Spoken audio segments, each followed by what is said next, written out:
Call this meeting of the Stevensville School Board of Trustees to order at 7:01 p.m. Please rise for the pledge. Pledge allegiance to the flag of the United States of America and to the republic for which it stands, one nation under God, indivisible, with liberty and justice for all.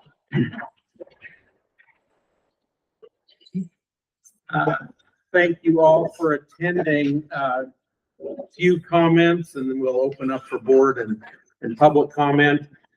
Really excited, really pleased to have our administration team, new administrators coming back and doing some great things for the school and joining us and bringing their vision and leadership. And so excited to have Mr. Caney and Mr. Conan, Ms. Hankinson, Ms. Armour there with us, and just really pleased for the year ahead and the leadership that you'll bring to that. Also important to note is a significant loss faced by a member of the school employee family, and just our deep sympathies and extension of the sympathy to Danny and her family there, and then appreciation for all the work that the school team, administration, faculty, staff, and everybody is doing to make things and help things move forward. So deeply appreciate that. Wanted to recognize the different student groups, especially the football team that helped with Creamery Picnic, and appreciate that. I think there were some other student groups that helped do some important things here in the town. So appreciate when we've got our students, especially working in the summer and engaging the community that way, and recognizing the improvements to the rental property that the school owns. Watching that green up, really great to have somebody in there that cares about the look of that place and is doing good things for our rental property, that yellow house that's south of here on Park Street. So appreciate the folks or the gentleman that's working there and the care putting into that property that belongs to the school. Other board comment. Okay. Is there any open administration comment or anything from the superintendent at this time? I would just like to add, I appreciate you welcoming the new admin and existing admin. I think we have assembled a pretty solid team of people, and we're off to a really good start working on some important stuff. And it's been a nice couple of weeks getting to know each other a little bit and having some good dialogue. Wonderful. Open the floor up for public comment. This is a time for comment on matters that are not on tonight's agenda. Topics for public comment cannot include any pending legal matters, private personal issues, or private student issues. Please do not attempt to address such issues during public comment. The board cannot enter into discussion during the general public comment period. The board may occasionally ask questions to clarify public comment, or the board may correct an inaccurate statement. Is there any public comment at this time?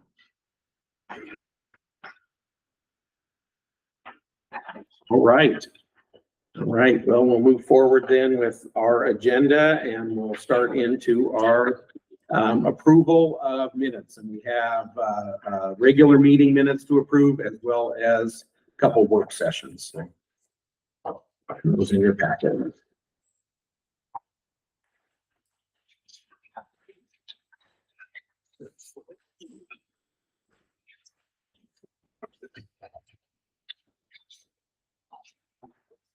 So we'll start with the work session on July 9th. To tackle those minutes first. I have one correction. I know Krista's not here, but if that could be passed along to her. I believe that the conversation has some technical difficulties with my packet. Line 39. Thank you. Line 39, the discussion about the high school parking lot from the work session. That conversation, it was in the agenda for the work session, but then the conversation actually happened in a meeting that was later that night. So if that could be moved into the meeting minutes. Thank you.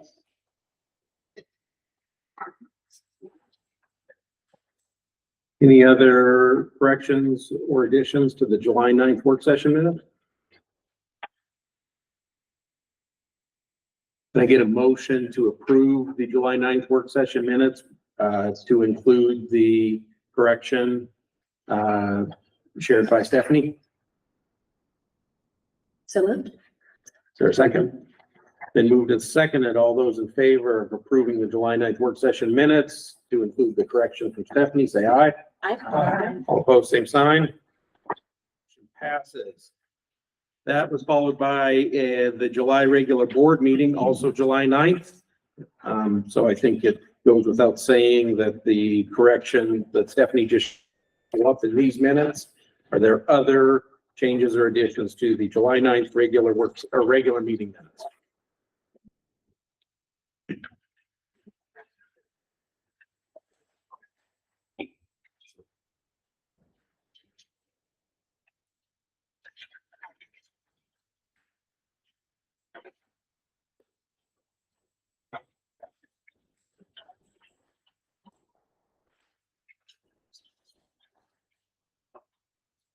Can I get a motion to approve the July 9th regular meeting minutes, including the section that Stephanie mentioned in the last work session minutes to be added to these? So moved. Second, is there a second? All right, Fran, Nathan, thank you. All those in favor of approving the regular meeting minutes with the correction for July 9th, say aye. All opposed, same sign. Motion passes. Brings us to July 17th work session. This is the work session that took place in the MPR.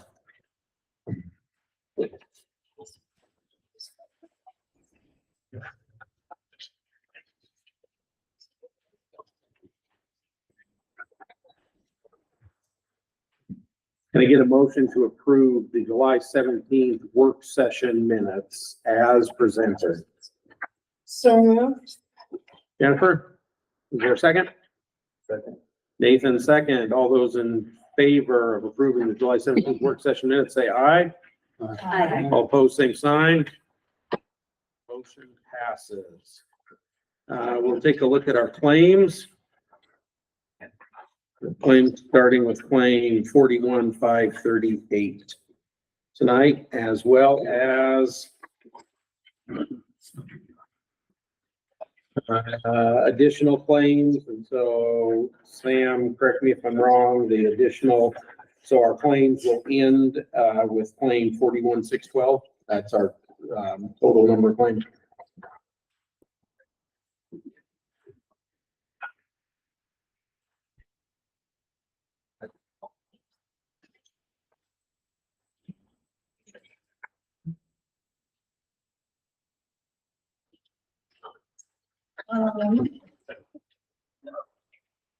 Yes. Okay. And you'll know, trustees, that 41,532 starts in June, 41,612 ends in August. So we're looking at June, July, and August claims. Questions about tonight's claims? Our logging and bidding, is there any, I know I think I've done this. Is there any way of, do we have any topical map that shows exactly what's being done there as far as the thinning and logging goes? I haven't seen a map. DNRC might be able to provide one. I've just been up there and seen what he's done. In terms, and I know this is not what you're asking about, in terms of the cost, and so everybody's aware there's a cost to this. It's an in-out with a fire fuel reduction grant through DNRC. So, Right. so but in terms of the work that's being done, it's a great question. Do they get told what to do from the DNRC? Yes, they do. They get. Yeah, they'll go up and inspect and make sure they're piling and brush right, if they're doing things according to the contract that the DNRC wants. So, Do we know where those logs go? pardon? Do we know where those logs go? Yeah. Most of them go to firewood. Yeah, anything saleable. I think there was some white wood that he could sell. It was in the contract that he could have. And that was intended to bring down his per acre cost. But yeah, a lot of it slashed and I think firewood or some of that. There was a section that did not have a road, did not have access. And so so it's the FFA's land, the Anaconda Mining Company, or Marcus Daly left it, well, not Marcus Daly himself, but the Anaconda Mining Company left it to the FFA. And so they wrote a grant to finish and put a road in, 2 culverts, spring boxes and a road. And so that did get finished. And that then predicated, a second round of funding to be able to finish. Do you remember how many acres it was, Dave? It wasn't a lot. It's around 40, I want to say. It is left. And so, Dave did all the work with the DNRC to get the second round of fuel reduction funds to do that. And, those did not come through. It did no fault of Dave's. So You won't see that anymore. Sure. yeah. And so Dave has checked. I've asked, are we square? I mean, I don't want to make a payment we're not going to get reimbursed for. We're square.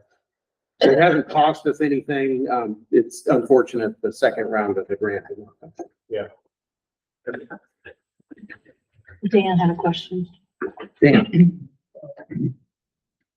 I 41,576 Riddell for 2,491. Are those new helmets and shoulder pads, or are those refurbished for NOxie approval? What was the number, Dan? 41576 on page 6. Those are the ones that are actually reconditioned. Those are those. Or no, those are the new ones, sorry. Those are- Those are the new. okay. Do we know if we've sent any out to have them NOxie approved, refurbished? Don't know. Okay. Thank you. Then I have one. Yes, Fran? Claim 41580, that was a $13,000 claim. Is there an explanation what that was? Amy and Jackie are getting some stuff. I believe Amy's getting some stuff for FCS, Jackie's getting a vending machine. So they had a good chunk of this come out of their Perkins, which was approved for that grant. And then they wrote an additional grant for that page for $4,250 to get the rest of it paid for. That totally answers it. So that Perkins is part It's of the Perkins and grant. then the rest of the grant. they wrote. Thank you. The intent of that is they're establishing their own somewhat school store with Right. products that are created by students that would be available for purchase. Okay, thank you.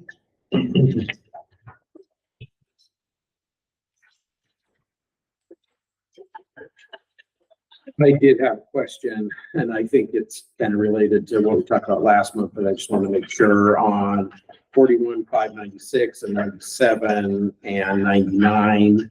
Are we still kind of in a cycle of the late fees with the way the bank changed on us, or? They weren't as bad as they were last month. And I don't know if they're not processing them all at the same time. Last month, almost all of them were late. This month, we only had a few. So I will watch it for next month and see what happens with it. We had a lot of June payments that had to wait, so I will see how it goes next month. And see how many late fees they have. But we're in a place now where we I think can it's pay. better. Yes. Yeah, I we don't think have it's to better do it. than it was. So we'll see how the next month goes. And then we'll look at that. Yeah, and you guys have given us permission to pay. Right, early. right. That's what I kind of want to follow up on this and get it paid. Was there any productivity out of Dan's I think it was Dan's suggestion that a different bank and credit card partner was looked at, or was it Tony's suggestion? We have not had the opportunity to look into that. Sure. I was gonna bring that up. I had a meeting today with one of my businesses, with First Security Bank, and they do offer a credit card that you can basically go and put funds toward, or as long as you pay at the end of the month, that you do get 1% back. There's no cap. They worked with schools in the past, so I told them in the past, you and Chrissy's number. We can always look at P cards too. We haven't done that yet. A lot of schools use P cards. It's preloaded funding. We do get it back for that. We just haven't looked at them yet. Yeah. But a lot of the schools would use it as well. So.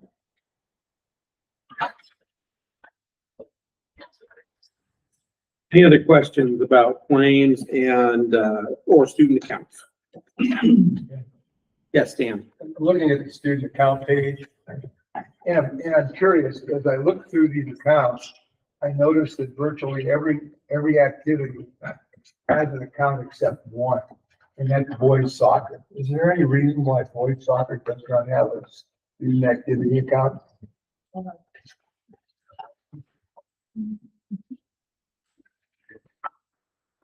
You know what the number is, Dan?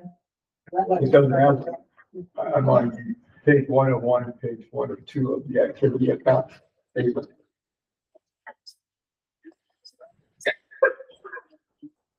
There's one there I can't find. Yeah, I don't see anything. I can answer that. So they do have an account, but when the reports run, it doesn't run zero activity and they don't have anything in their account at this Okay. point. So the amount was zero, but they do have an account. Okay, thank you.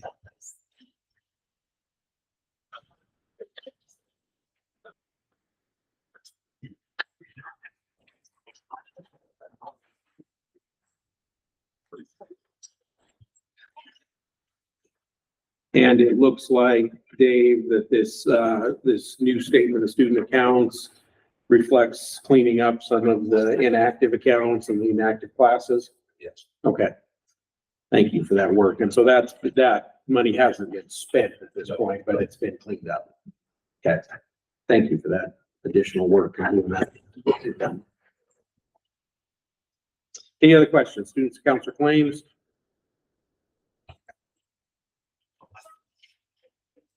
Is there a motion to approve June, July, and August claims, starting with 41532, ending with 416112, as well as July student accounts for a sum total of $348,000, or $348,684,000.35. So Second.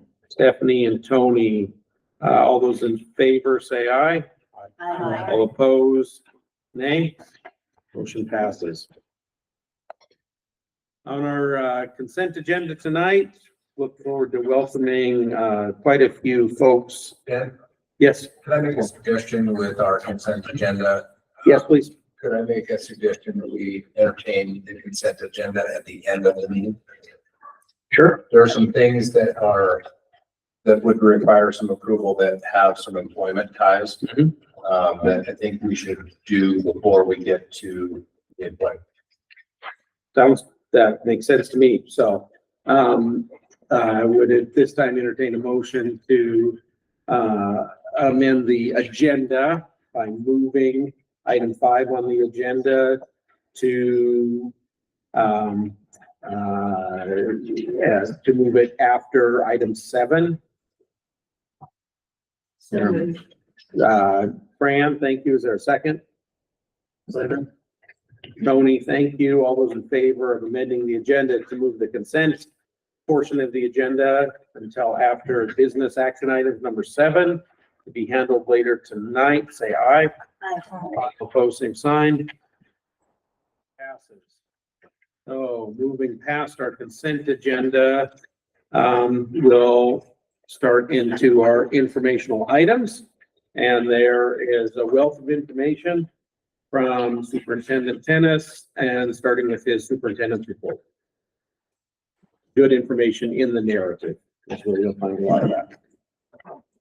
Okay, just a couple of things, just to give you an idea of some upcoming board committee dates and times. We obviously met yesterday in resource, but facilities and policy are scheduled in September. As we get into the start of the school year, obviously some of those other committees will become active again, so we'll reinitiate that or initiate those committees in the future. Next regular board meeting is September 10th, but more importantly, we've tentatively scheduled a board training and retreat for September 23rd, 9 a.m. to 4 p.m. in the district conference room. We'll have some training and some opportunity for some discussion as well. I know one of the items is to consider some of the work of the ad hoc governance committee, to have some conversation around that. I do want to plant the seed with the trustees that with the start of the school year and some of the activities that these administrators are working on in hiring some folks in the next couple of days and even today, that couldn't be on this agenda, there may be a need for a special meeting to do some employment things to get folks hired and ready to go for the school year. So I just want to plant that seed. I'll communicate and look for some dates or options for folks to get that done. Positions. We have the elementary special education teacher. We have a viable candidate that we are in the final stages there. And we have some new applications in high school English. Still looking for some of the long-term sub folks that could fill some of those roles. Paraprofessionals we're interviewing, and there'll be recommendations soon for hire. So these are some of the positions that I'm referring to when I say custodial. We have a couple of vacancies. There's a recommendation in your packet tonight for a head cook. Always taking applications for substitutes. You have some recommendations in your packet for middle school volleyball coaches, head basketball coach, and high school assistant football coaches. So we're making some headway in the hiring ranks and getting some good candidates signed on with us, and looking forward to working with them, but there'll be more to come. The facilities report, I have this in two different areas on my report, but the high school parking lot, one of the things that I was asked to research, and I know there's been some conversation that's taken place after this, but was to research the lease agreement that we have with MRL now, BNSF. What do our lease agreements look like? And that was, we have permanent leases with MRL for the property that we use that overlaps into our parking lot, but they are leases that can be terminated by either party with 30 days notice. So that's the status of those leases, and that's why I'm reporting that. In addition to the parking lot, just as an FYI, we are very close to a transition to Verkada as an access entry safety upgrade to our doors and our facilities. We had a little snafu early in August because the building was struck by lightning. And it caused some damage, which I'm working with insurance, caused some damage on some of the electrical and impacted some of these access points. And so they were brand new, but now placed. So that is in the works as well. No need for me to go through this entire list, but I wanted to give you an idea of maintenance, summer work highlights, and tech summer work highlights. Summer for maintenance and technology is an exceptionally busy time of year. It's the time when they can get to things that they can't get to during the school year. They've made good progress this summer on those items, both maintenance and custodial. We are making headway on our school resource officer. I've had the draft contract reviewed by Caliber Law. It is now with Chief Bo with the Stevensville Police and Mayor Michelson. And they are doing their due diligence to go through this, and we plan to get together and have a conversation to finalize that work. So should have something in place soon. I'm optimistic that we should be within the next couple of weeks to have that. Ad hoc committee, our last meeting, just a little update. We talked a bit about the board evaluation tool and entertained the idea of not only reviewing the evaluation from the Board of Trustees for the 23-24 school year, but even discussed the possibility of different tools for evaluation, and really kind of centered in on an area that we felt was in need of attention, which was the strategic area of the evaluation. And so we'll talk a little bit more about that later tonight, but that is where that conversation originated. Happy to report that we have a new teacher mentor program that is taking place tomorrow. So we'll have new staff on campus going through some orientation with the district, and then time with some mentor teachers. So get the chance to get off on the right foot and get to learn the ropes of the Stevensville School District. So excited to get our new folks in. Also happy to report that we are in progress and will have a new enrollment report. This has come up in conversation.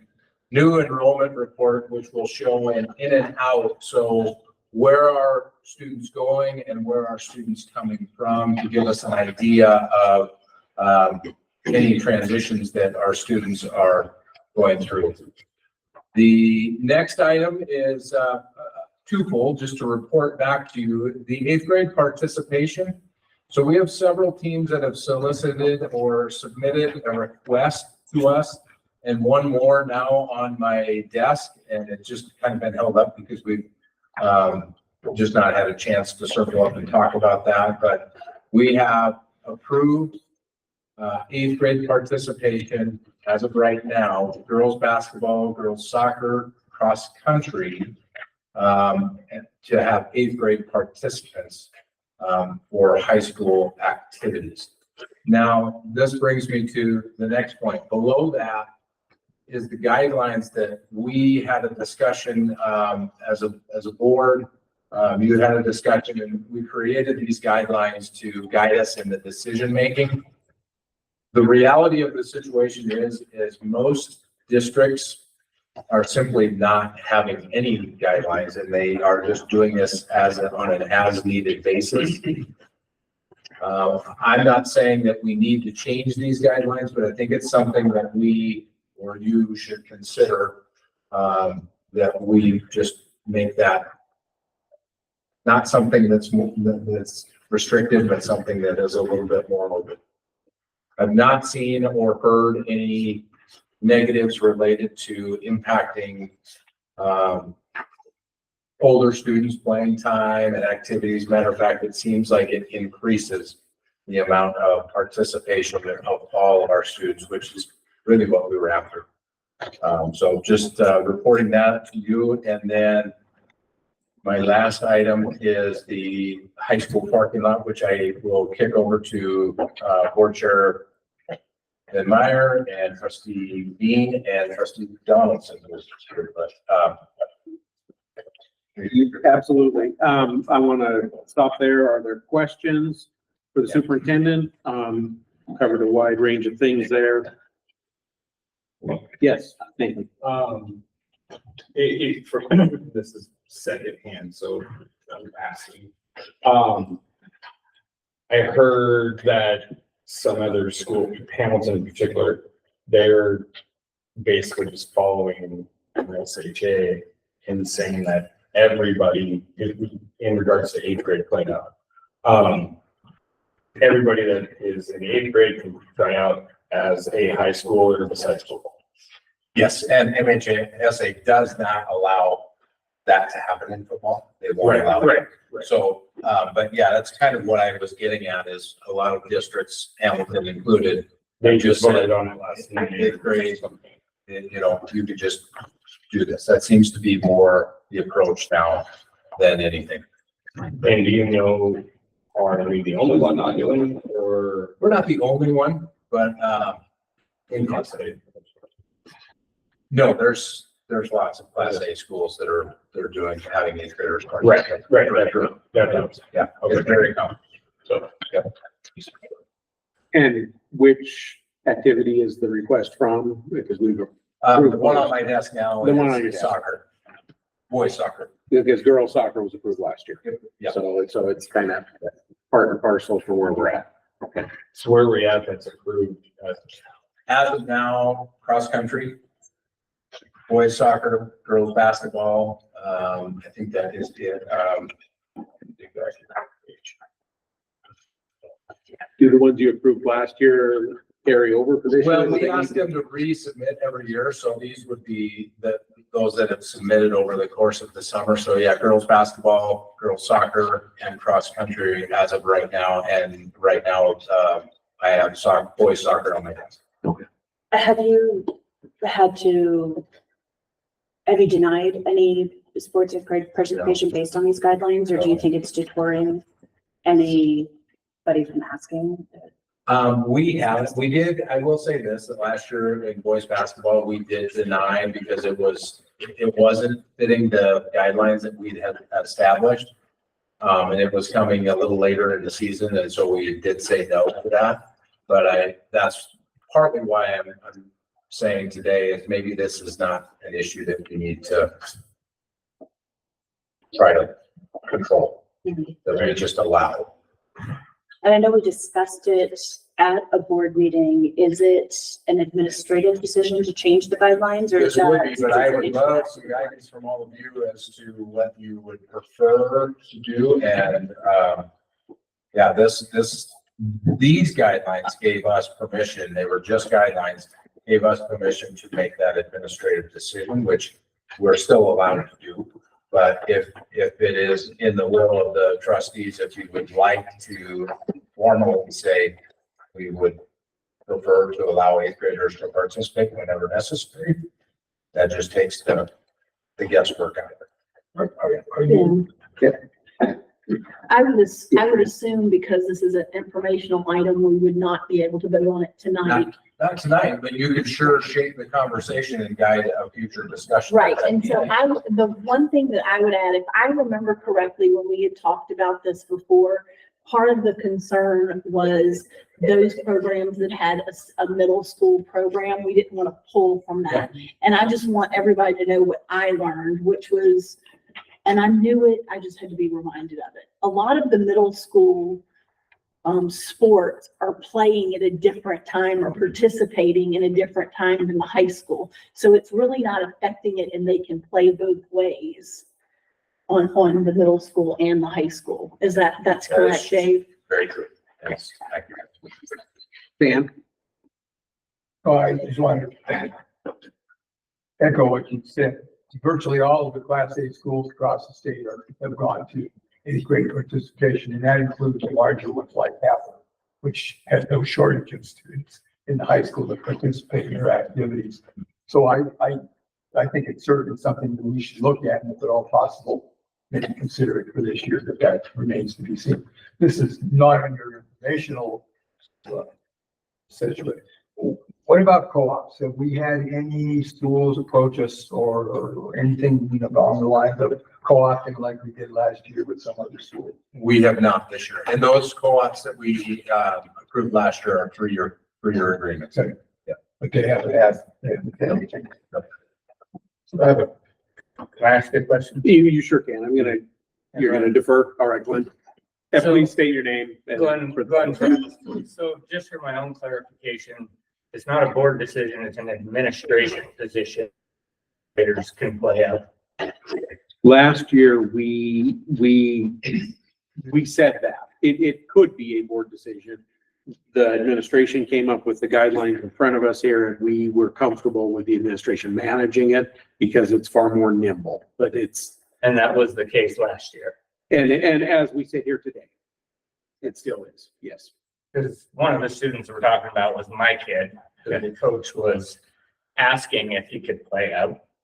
And I went to the administration and asked the question and was told no, because it didn't follow the board guidance. So I guess what I'm trying to get is, and I even had the conversation with Dave, it seems like this should be an administrative decision in my mind. And I just attended a meeting last night in Hamilton, and they said exactly what you said. We're not gonna discriminate. We're not gonna try and figure out this sport, that sport. We're gonna follow MHSA guidelines.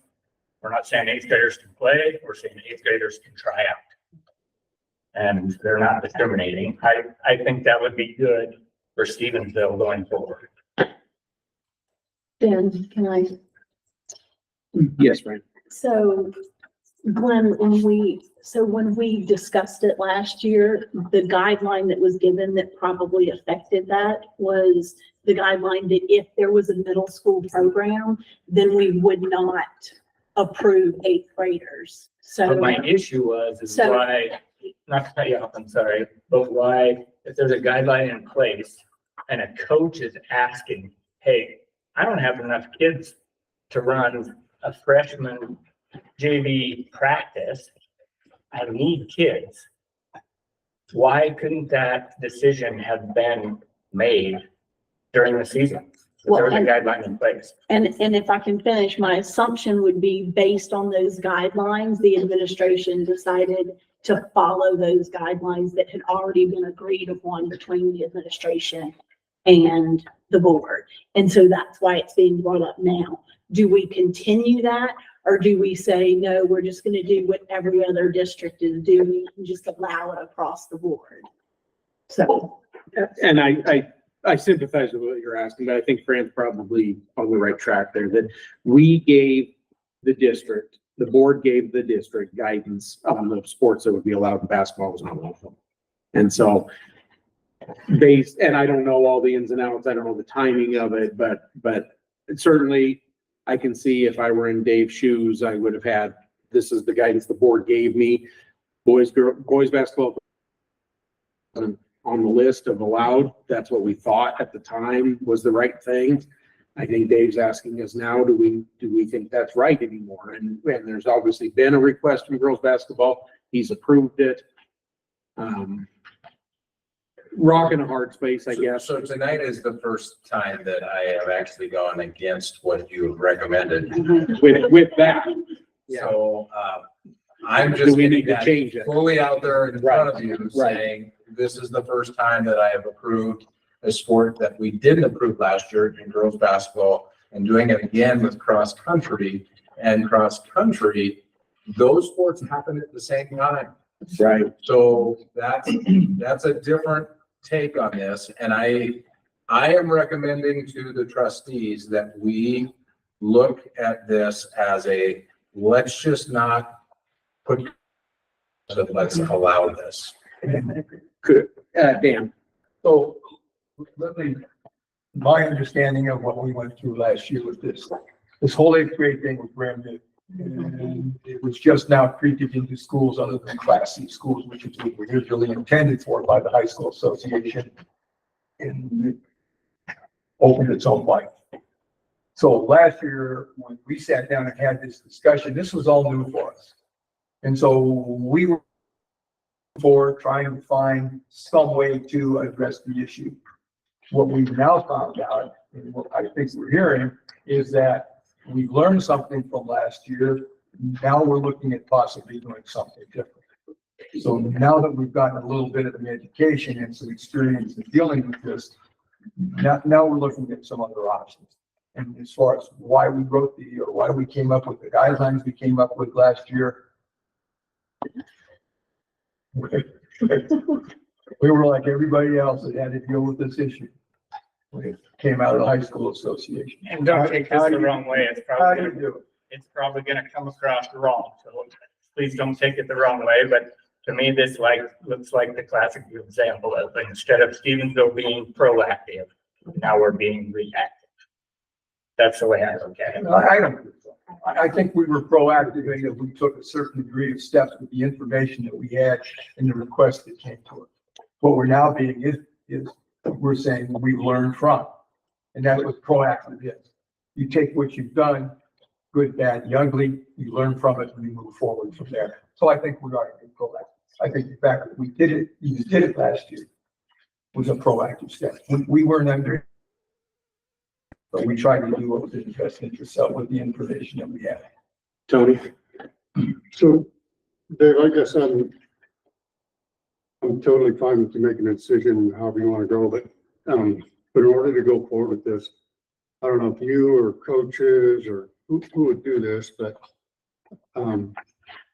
what's the worst? What's the chances of good ideas where we're only looking at the bright side of the deal today? What's the downside, or what's the possible downside? Do we get to where we're so short of kids that any kid that we can get on the field, it's a warm body, we use them, and pretty soon we're hurting people? I mean, I don't know. I'm not saying, I'm just saying, not very often in my life is there 100% upside to every.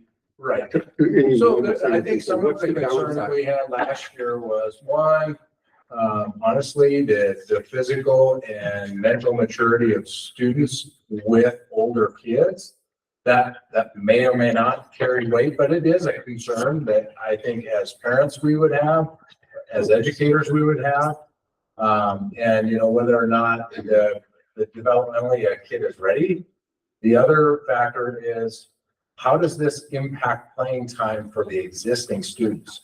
And I'll be honest, one of my perspectives on this was, all of a sudden you have a student that, let's say, out of district eighth grader from Florence, who comes in to Stevensville, is approved by the Board of Trustees to enroll in the district, takes playing time away from a Stevensville junior that's been busting their butt for 3 years. So the next conversation is that parents in the AD's office and in the superintendent's office and potentially in front of you saying, my kid we live in this district. So those were some of the concerns, whether or not they're founded or not, but that was some of the things we thought about. I've been a coach a long time. I've had some difficult conversations, and that's not out of the normal possibility. So I'm happy to defer all the negative conversations to you. I don't mind that bit, but I really don't want. I appreciate that. I'll try to be generous where I can.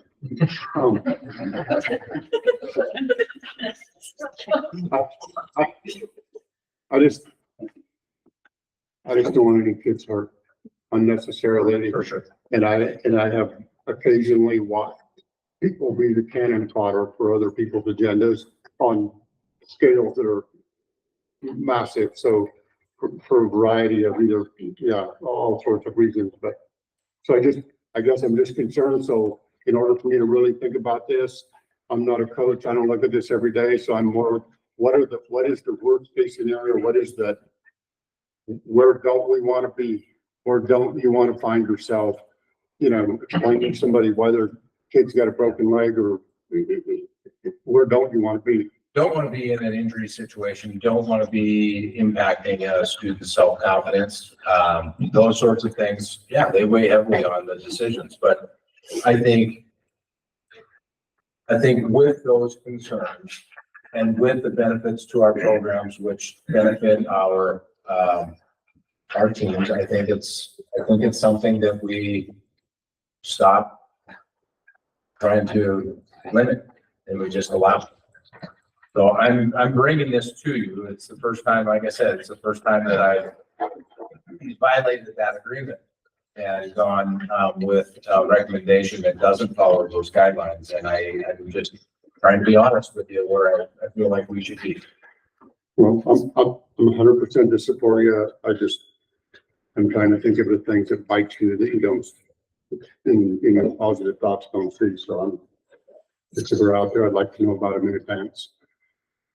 So, building administrators, just kind of asking for your thoughts, because the folks that sat at that table a year ago, especially from the middle school, had some very specific and I think some well-founded thoughts around it. And it was narrow, and some of the thoughts centered around the basketball part, honestly.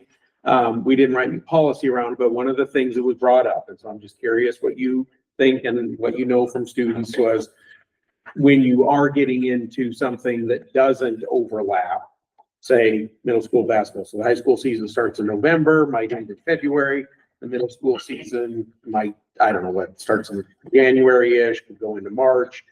You've got the lowest maturity, the lowest, able to physically handle that age kid, theoretically asking them to do the most. So they're doing after-school things, and I'm paraphrasing what was brought up last year. So this isn't my world, but so they're doing after-school stuff with the high school, then they're switching to 6 a.m. morning practices when they go to middle school. They're being asked to do the most, and they're arguably the least able, at least capable of doing. And so there was folks prior in your position, I think, brought up some well-founded things saying we're here to make sure these students are getting through the school day, and when their school day becomes a 15-hour marathon, it gets hard. And so I'm not in disagreement with what Hamilton's done or what Dave's saying. We need to, in fact, I brought it up to Dave that maybe we're overthinking this. We need to not make this so hard, but that was an interesting point last year. And what say you that live in this world every day? So I'm the high school principal in Columbia Falls, right? Biggest Class A school, 700 kids. And we had all these same discussions. It's interesting to hear you guys talk about it. All the same discussions that we had in Columbia Falls as well. And like Dan was saying, with the information that came out, we were working on information that had just passed MHSA in the summer, like in June, and we were trying to make a decision on it in August without really knowing what the effects were. And so we had all these schools around Class A that were all deciding on what types of policy for 8th graders that they were going to have. And so everyone had a little bit different stuff. And so what we were worried about in the Black Valley was having 3 Class A's and a double A. It was like what we have in the Bitter, kids transferring between schools because one school allows it, one school doesn't. And so we all kind of agreed as a pack that we weren't going to do it right away and see how it went. And once we heard that Hamilton and Corvallis were thinking about doing it, and of course we were thinking about doing it, but having 700 kids in high school already, it's kind of interesting to then go down and grab 8th grade. Because if we go down and grab 8th grade, what about all of the next thing we had to talk about was all of our feeder schools, right? So we had 2 other feeder schools with 8th grade that could come to the District 2. And so if they come, how do we charge them to come to play, or is it free for them to come to play? Because they're in a different school and they're coming to our high school to play sports. And so that brought up another financial piece. And we felt like with the 2 months that we had to make a decision before the start of school, we just tabled it until they're doing it right now up in Columbia Falls. So some of the same discussions were happening in the Flathead too. But what Dan was saying, for the information that we had and the amount of time from the day that MHSA made the decision until we had the first day of sports, it's a short amount of time to actually discuss and decide what we were going to do. So those are the big 2 factors I think that should be discussed too, whether you allow Lone Rock to come take grade 2. And I don't think we talked about Lone Rock. Well, I mean, I think if you are gonna bring 8th graders up, I think you have to open it up, to Lone Rock kids. Just because this is kind of an ongoing kind of battle for Lone Rock kids, is that they don't get the same move up with math, or they haven't in the past. I know that there have been some strides in that. But whereas middle school 7th and 8th graders can move up into high school math early. I know at one time, at least, Lone Rock had some accelerated kids, and they lost all that headway when they came to Stevi, because Stevi didn't accept that. And so they had to start back at the beginning. And so as a Lone Rock parent and the Lone Rock representative, it would be my opinion that if you're going to bring 8th graders up, you would have to add them up in sports as well. I guess my big thing that I heard last time we had this conversation was definitely how are we juxtaposing those 8th graders with the juniors, both in play and on the buses and all of those sorts of things. And I'm definitely on board with opening up I feel like opening this up opens up opportunities for everybody, for that eighth grader, for the team, for the district. But I just want there to be conversation with the coaches around keeping those younger kids. You know, you can't bubble wrap them, and you can't safeguard them from everything. They're gonna get a different level of exposure and a different level of play. And I think a lot of that is fine, but somehow that they're a little extra guarded or closer eye, whether that is from conversations on the bus, whether that is making sure they're not injured on the court, and you know, making sure that playing after school, before school, from October through March is not wearing on their mental health. I think there's gotta be a way to just be able to check in with those kids and their parents. David?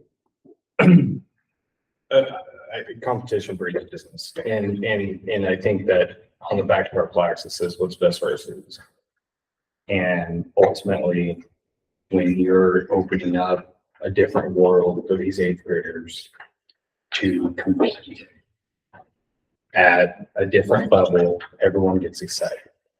And for the upperclassmen, they're gonna work harder, so that little eighth grader doesn't beat. It's gonna be better for everybody, because when the eighth grader doesn't make the team, he's gonna work harder, already have that work ethic going into his freshman. We're talking about something that happens every day. My son plays athletics with all of our, you know, everyone has a little pod, right? You know, of families.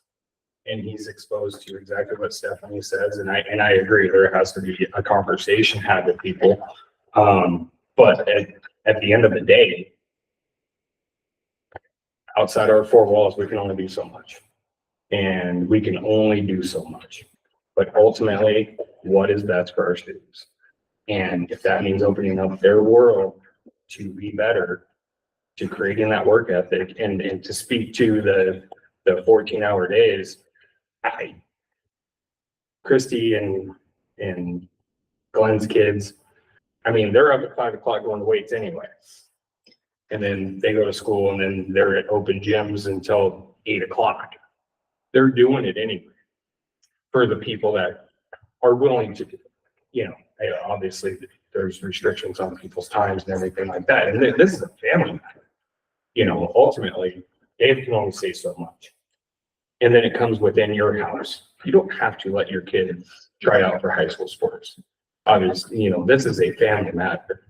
But I think that for what we're here for, we're here to provide the best for our students. And giving them an opportunity as a father, that's my only goal. I just want to give my kids the opportunity. What they do with that is up to them and my capabilities within my household. But I think that we can still to not move forward with something like this. Public comment at this time. Andrew. Andrew Schuchart. Yep, first one. So I completely agree with what Nathan's saying and what Stephanie's saying. You know, as a bus driver for the district, you know, we have to segregate our kids more or less throughout. So we have the high school kids in the back, you know, elementary school kids in the front. So maybe that's something we work into the busing side to keep a little bit, you know, keep the younger kids closer to the coaches. But ultimately what this boils down to is if an eighth grader got enough talent to make the high school team, you don't push down talent. You want to get them up into the school playing as much as possible to benefit your school. Because the middle school teams, they're only as good as the kids that stay there. Eventually they're going to get to high school, but if you can get those kids up earlier, they're going to have more exposure. They're going to be better players and better students because they still have to hold a grade point average. This isn't like we're just handing them stuff. And if they play both sports, they still have to hold a grade point average. So, you know, like Nathan's saying, it is a family matter as far as the time goes, but don't hold the kids back from playing up if you have the talent that can do it. Thank you. Further public comment? In the back there. I think I'm right behind you, Glenn. I'm sorry. And I state your, sort of state have- your name, please. Mac Razor. Thank you. I sort of have a point on kind of what everybody said. I really agree with the two of them and your thing. As far as your out of district eighth grade students taking your in district junior high or junior students' place. Not everybody gets a trophy. The parents need to understand that.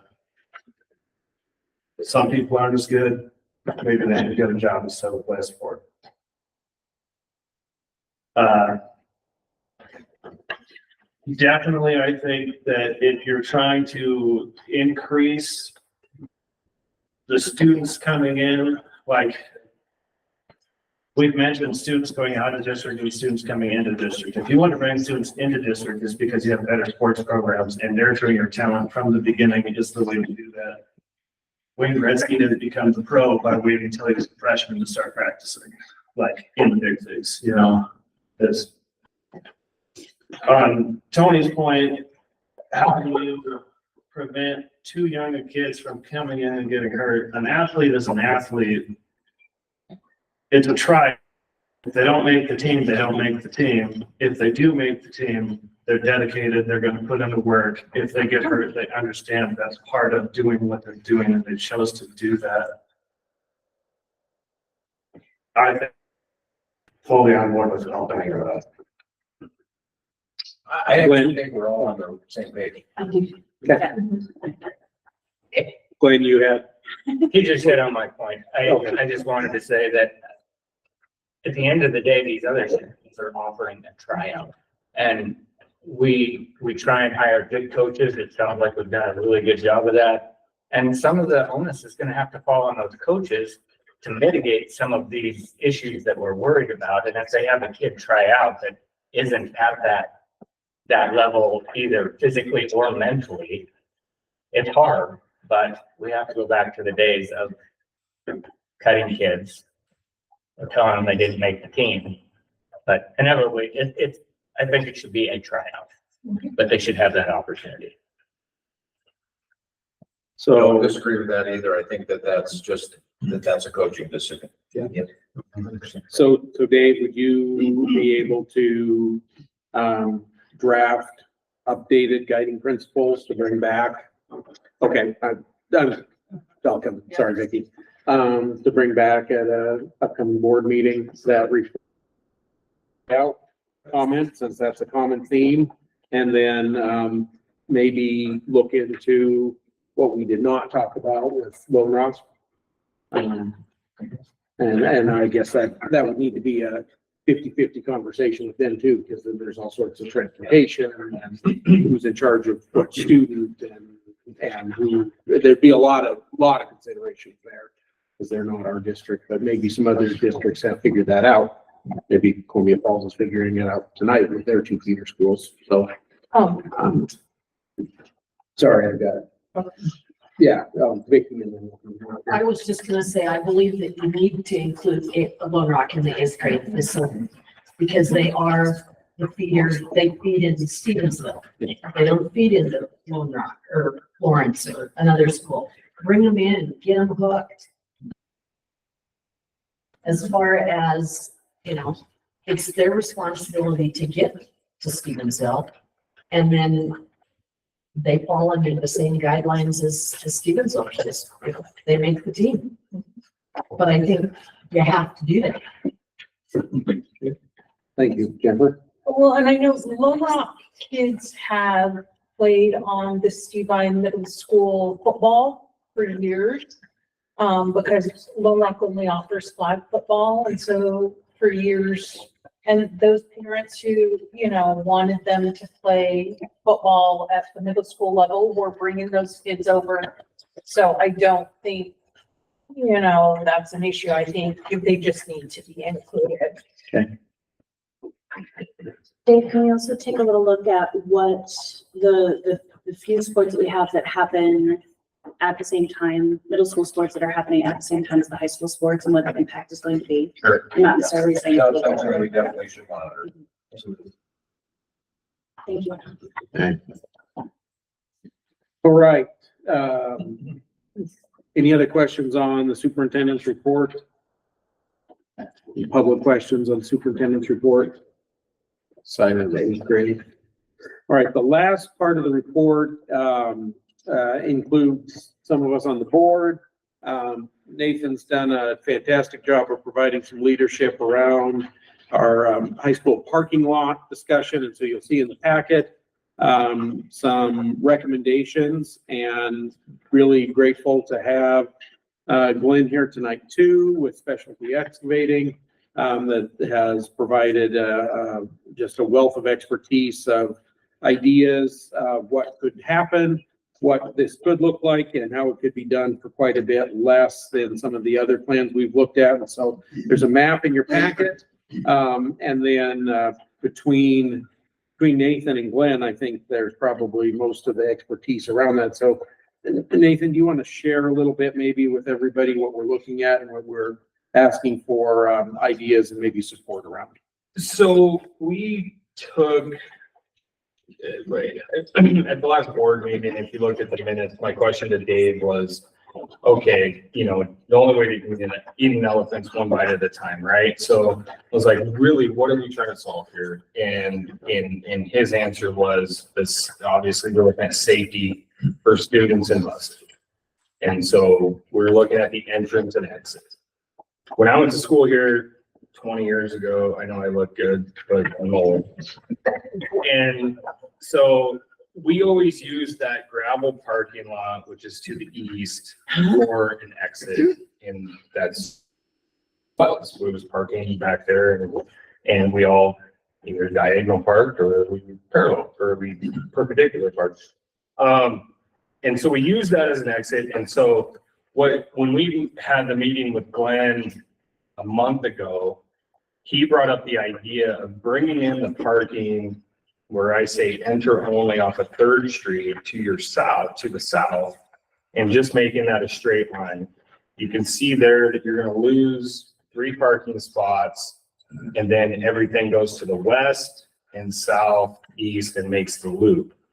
And then, so this, if you've taken the time to look out there, which I think most of us were here for that meeting, you could see where we've had, I don't know, it doesn't matter. We've had a vehicle hit the post there. I think it's a no parking post or something like that, and a fence.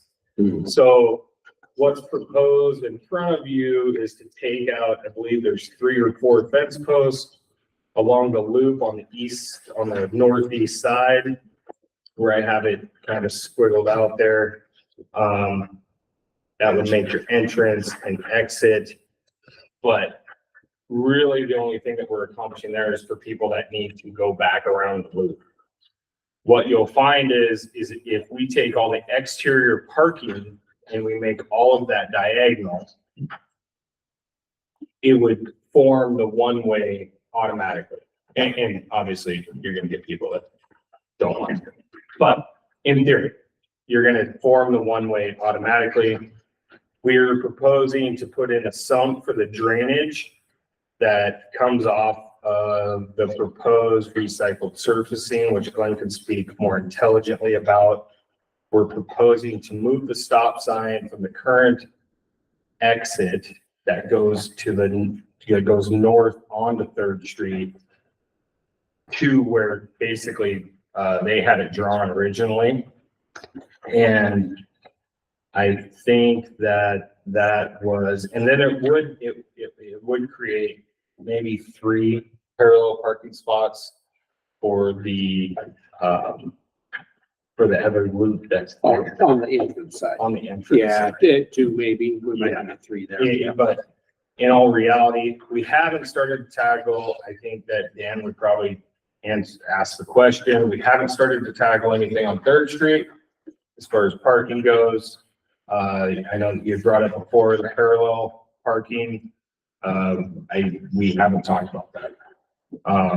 So I think other than that, Glenn can speak more to the resurfacing. Glenn would subcontract the striping, and we get that stop sign moved. But that's really all we're proposing. We're basically just restructuring rather than throwing the baby out with the bathwater and starting over. So we're talking about something that was going to be $150,000 And I think that we're somewhere around 25. Glenn, would you want to share anything for the trustees in addition to Nathan? Yeah, I mean, this just came up for conversations of what can we do to maybe improve the bus route? And there was a couple ways. This is the one we landed on due to some maybe right-of-way issues with MRL. I think there's another option to come off the bus barn and just bring the buses out, but you'd have to cross the tracks so they can get approval, some of that type of stuff. As far as the surfacing goes, I mean, you're going from an asphalt parking lot that was bid to a gravel parking lot. So there's a huge savings there. With that said, what I propose is to use a recycled asphalt. And it's not like what got put on Alpway and out there around the baseball fields is a true millings product. So there's no concrete, there's no gravel, no blended with it. It gets hot, it gets hard. The problem with it is it's unmaintainable once you develop a pothole unless you come up with more millings or you get asphalt. The oil comes out of those. It gets hard, it's great, but you can't blade it, you can't do anything with it. You have what you have. And I don't know where to get asphalt millings. J&J makes a recycled asphalt product, which is a blend of some asphalt, some concrete, a little bit of gravel. It's got some fines in it. The advantage to that over a gravel parking lot is in the spring and fall, when it rains, it doesn't get muddy. So you're not getting the 2-inch deep ruts and, but as far as maintaining it, plowing the snow, I mean, it's not an asphalt parking lot. I'm just trying to portray that what you're getting, what's your potential. Yeah. As far as the sump goes, the reason I would say to put the sump in now, I don't know that you need it because those millings will take some water. The advantage of putting the sump in now is down the road, if you ever decided to pave that parking lot, it's in, you're not disturbing and wasting a bunch of money on what you already put in. What would we do if we decided, what would you have to do as far as the millings go in the ground if we decided to asphalt? How much do you have to take off? Can you go right over the top or what? You'd have to regrade it. I would say we would probably take just a little bit of a taper off the end of that asphalt. And then regrade it, cut it down an inch and put 2 to 3 inches of asphalt on it. So that work would still be good. Yeah. One of the things we never talked about is testing. In the private world, you go build a parking lot, you don't worry about it, you start getting public money in. Down the road, if you ever wanted to meet Montana Public Works standard specifications for this, you're gonna wanna have some testing that says the subgrade was to 95% compaction. The base was to 95% compaction. It's a minimal cost. I don't think it's necessary personally, but just something to discuss going forward. The other problem you're gonna have is when you go to stripe that parking lot, I wouldn't even stripe it. It's a waste of money. Put some pin downs in there to probably delineate where those parking spots are gonna be. We talked about there's the one electrical pole that sits kind of in the middle there. The school, Dave Hackey thought he had some of those barricades that we could put around that. So when that becomes parking, you don't have to back it into it, but it was just kind of a suggestion. Yeah. So I'm happy to answer any questions.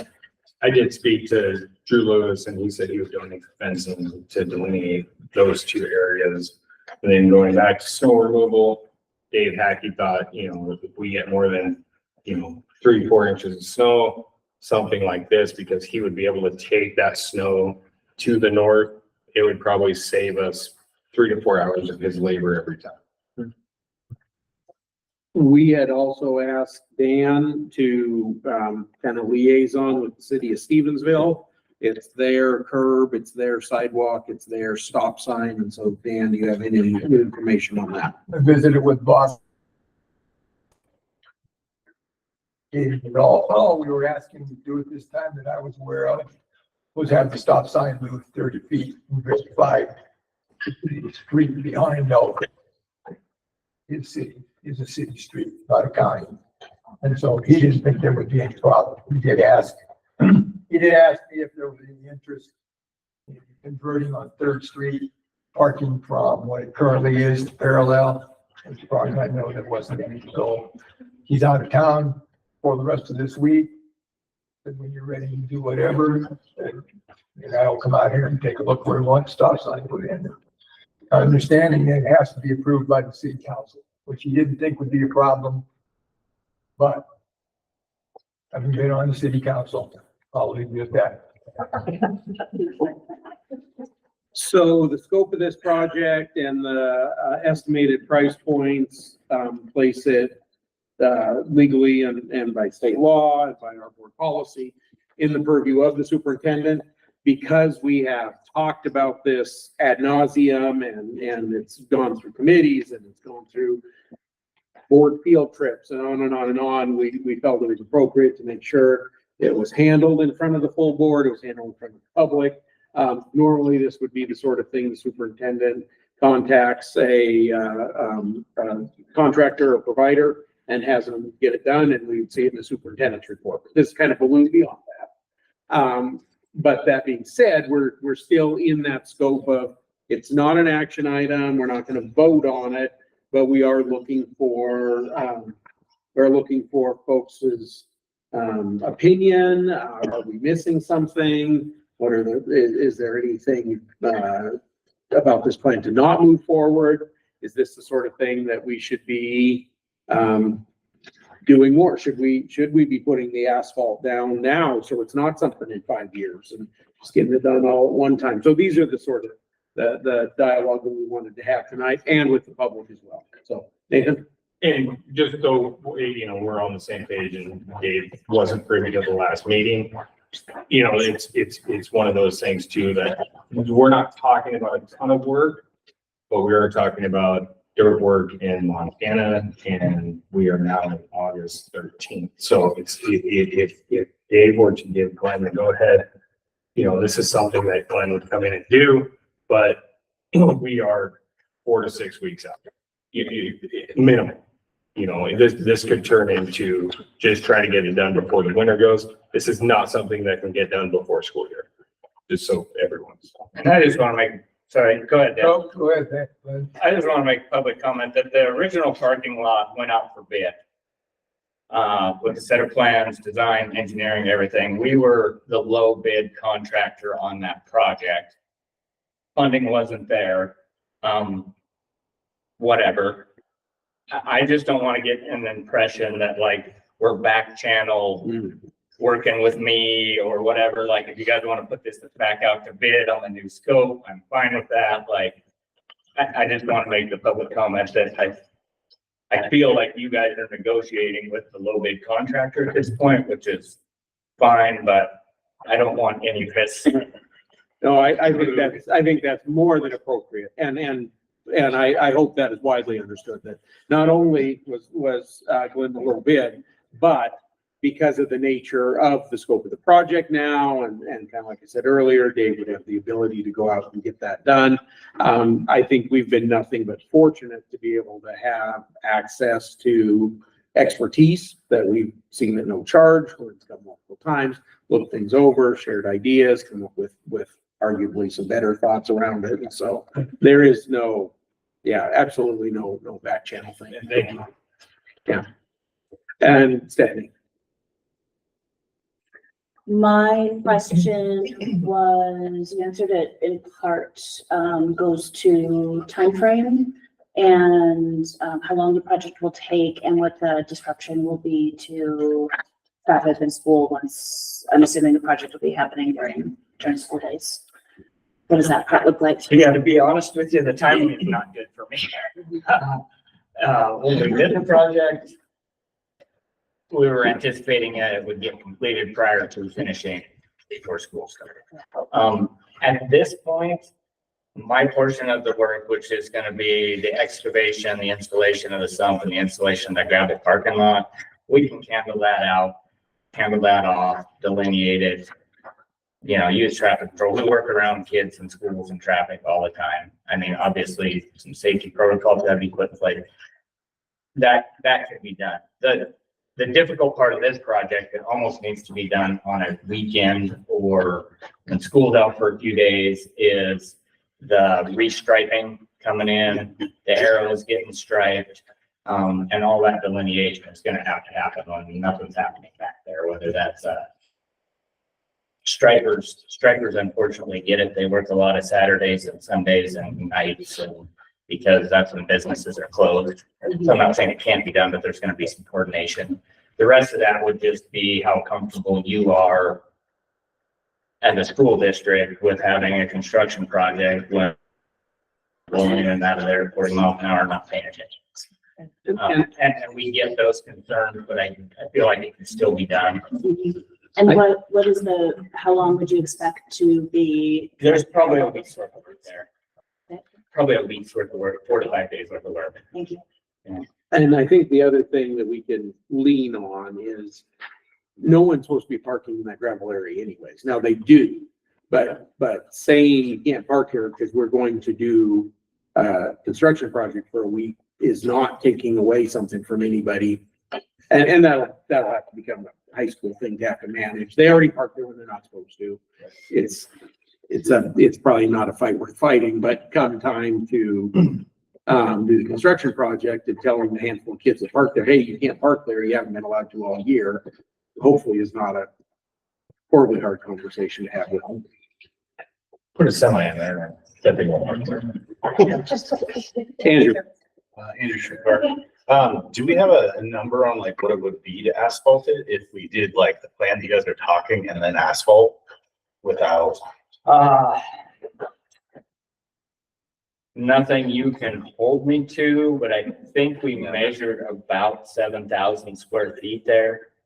And that we came up with, it was 7,500. And I would say 3-inch asphalt running right now is running somewhere around the 3 to 350 a square. So at the $3, you'd be talking $21,000 in asphalt. 350, be a little more than that. 26.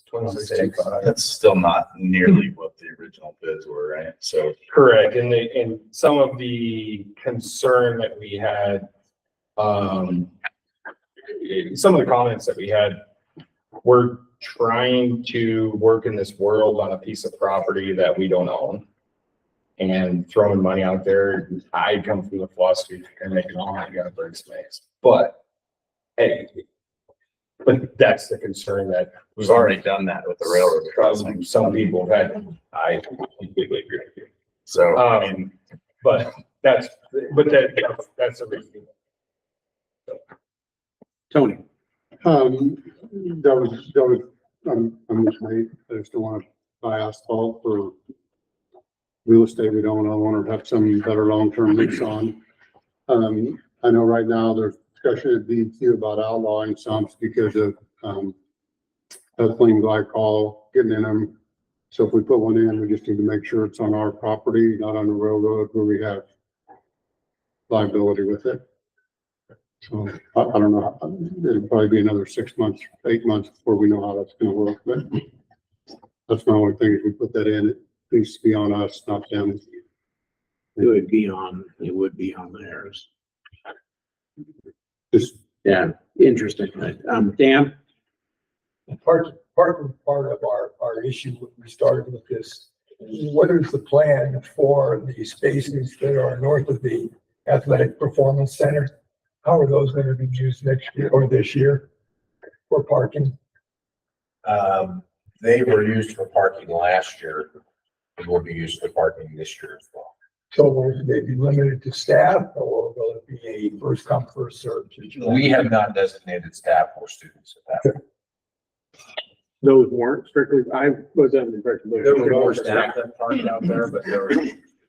So it was. I see. so at some point, should that be included in this? Is that, it's got the same base right now as the rest of this room? I don't know. I can't remember. It's just got 3/4 crushed gravel on it, so it's got your road base. It's not, it doesn't have that recycled asphalt on it. It's just got some kind of road base on it now. Yeah. Further comment. Trevor. Trevor Motley. I really like this plan. I like the angle parking. Whoever thought straight in parking with high school students in the first place, boy, terrible idea. So this is awesome. We like to see the school commit and asphalt it. I don't think that the railroad's gonna do anything. And if we are, it's probably a pretty minimal cost in the grand scheme of life here, so. That's my issue. The public comment. Board comment. Again, this is not an action item, but, because of how much time we put into this and in fairness to Dave, is there interest in directing Dave to proceed? Or is there interest in pushing pause, looking at other things, looking at other factors? What's the temperament of the board? Tony? My attitude would be to proceed as we've described here. I'm hesitant to pave it. I don't know how the transition in grade is gonna be from current to the new parking lot, and if we pave it, that's something that's not getting grass. I don't know what that would be. But if we leave it as it is, try to get a longer term contract, and then a good chance asphalt will be better in the spring and price than it is today. People are scrambling to get stuff done. I guess I don't understand the my understanding is the lease is 30 years, like permanent. So I guess I don't understand that we don't have, I mean, you always run the risk, just like the railroad crossing over here that's already going to the bus barn. I mean, if you got a permanent lease, they let you put it in, but if they decide to run the railroad up there, they're gonna come tear it out. And that's no different, but personally, I see zero risk in them telling you to tear it out, and if they do, I mean, you got a $10,000 bill you didn't expect, I guess, but that's probably 25 years down the road. I think it's a very bad look of the railroad to start taking property from a school. Definitely. And there would be 5 phone calls I would make, and then you can zone in at the development, follow up for Favorite Star and NBC, ABC. Especially since they ripped out all the railroad tracks around Stevensville. Exactly. Like, I think the risk is minimal. I would welcome Dave to move forward, and you have my support. Their board opinion on the plan as presented or on improved or enhanced plan?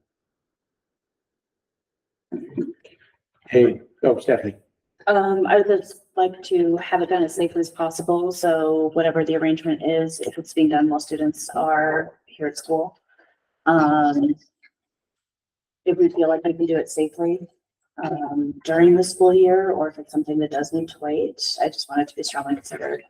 We make sure that safety for our students is first. I also am not a gravel or asphalt expert, so I would defer to you guys, but I think whether we do asphalt or leave it with the recycled asphalt, I would like to look at what it looks like for maintenance and longevity. I am also honestly not wildly concerned about the railroad yanking our lease. I know it is a possibility, but I want it done right and well, and so it's easy for maintenance, and so that our students are not driving over curbs and parking willy-nilly, and that it is part of our set and structure.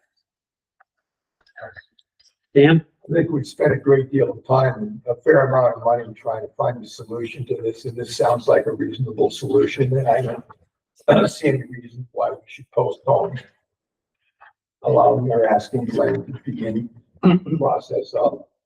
If we want to pave it, then that's certainly we could look at on down the road. But I think to get things done, let's see if we can't get, as Stephanie said, this done as soon as possible, as safely as possible. Dave, I'll ask you, since we're not voting, do you have questions for the board to I make would sure like the it's clear? full support of the board to push Phil on this. Okay. We're flirting with a vote here, but we didn't put it on the agenda that way, so we can't do it. Yeah, we can't do it. This is one of those things, I'll just tell you that, you know, you get very few opportunities to put your mark on a school district as a superintendent. And if this becomes this was a day tennis item. I'm not owning that one. There it is. Tony? Nothing. I'm happy to do it, and I'm okay even if you do it, Dave, you can have it. I told you I'd be generous, so. Is there any board member who would like us to pause because of what Dave said there? Is there anybody who would like any time to think or doesn't feel comfortable expressing their support? Okay, all right. So there is none. That's all. Okay, all right. I actually have one more comment on that. Are you not supportive now?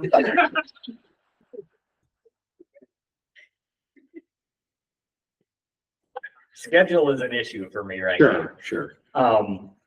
Not that I don't want to do the work. I appreciate the opportunity to be involved in the process. Depending on how a few things go over the next couple of weeks, I would love to get this done this fall. I just don't want to give any false hope in case this turns into a spring project. That's just me being honest with the board right now. Is there anybody who would have a problem with that? And again, this would be between the superintendent and contract, but thank you for sharing that publicly too. I think as long as it's done safely, and this is kind of out of our hands. Yeah. This is a even Dave thing. Yeah. We know we're gonna start the school year. We know that for certain as is, so if there's no change, we just don't have, everything will look the same when they come back, so that's, no disruption there. It's our fault that it started this late. It is. Yeah, I mean, and I would love to get it done this fall for, Well, then get it done. yeah. Everybody loves love. Trevor? 24 hours in a day. I'm glad that you love it. Yeah, like that.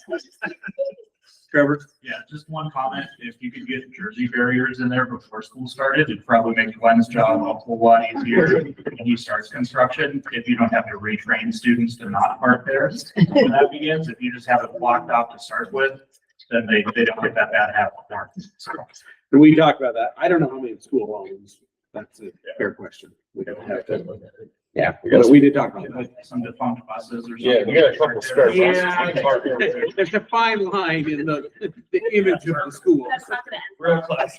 Yeah. I do have some jersey barriers that I would lend to this. I got a semi-load of them sitting for, I haven't picked them up for 10 years, but they're right where I left. They're unhappy to see them go. All right. Any other comments?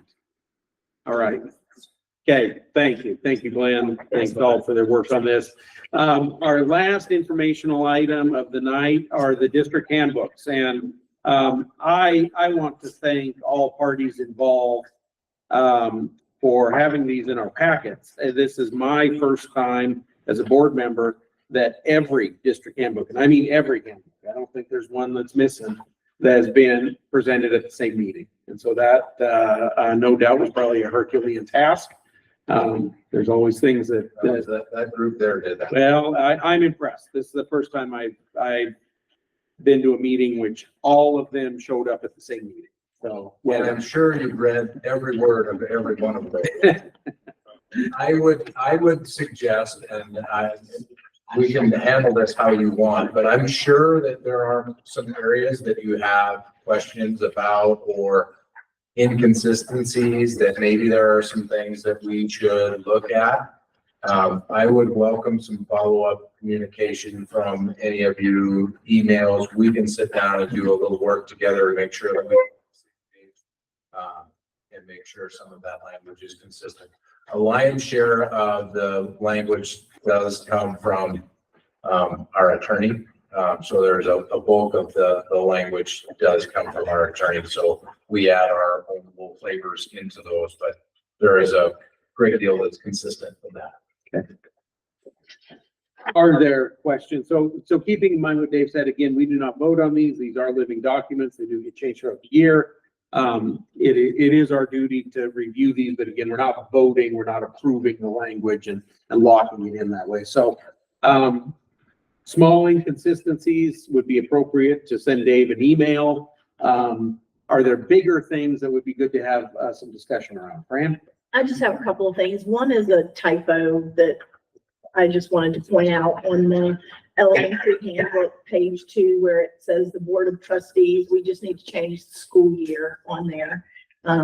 It's just an oversight. I know it is. The other thing that I would like to discuss, and it's something that I've discussed with before as a parent, is in our curricular absences, when we address how kids are making up work in curricular absences. In curricular absences, a student is required to turn in work as they return to school, opposed to when they're sick, they get a day for each day they're sick. And I just find that kind of weird. If there's a reason, I'm open to hearing it, but having an athlete who takes his schoolwork very seriously and he really works hard, he still does not, I mean, he can't work on the bus. They're not working on the bus most of the time. They're not working in a hotel room. They're not doing those things. So they're representing our school, and we're telling them, you're going to represent our school, but the day you come back, I want your work on my desk. Now, that being said, there is a clause in there that says unless they make an arrangement with the teacher. And I know that 99.9% of the time when they're advocating for themselves and they go to a teacher, that is, the teacher works with that. It just concerns me, the message that we're sending to our students and our parents when we say, if you're sick, because both of them are excused absences, right? But when you're sick, you're going to get 1 day for every day you're away. But while you're representing our school district, you're going to turn in your work the second you come back to school. I just, as a parent and a trustee, I'm just a little, that concerns me a little that those requirements are put in there. Dan? And should I bring up the issues I talked to you about, or?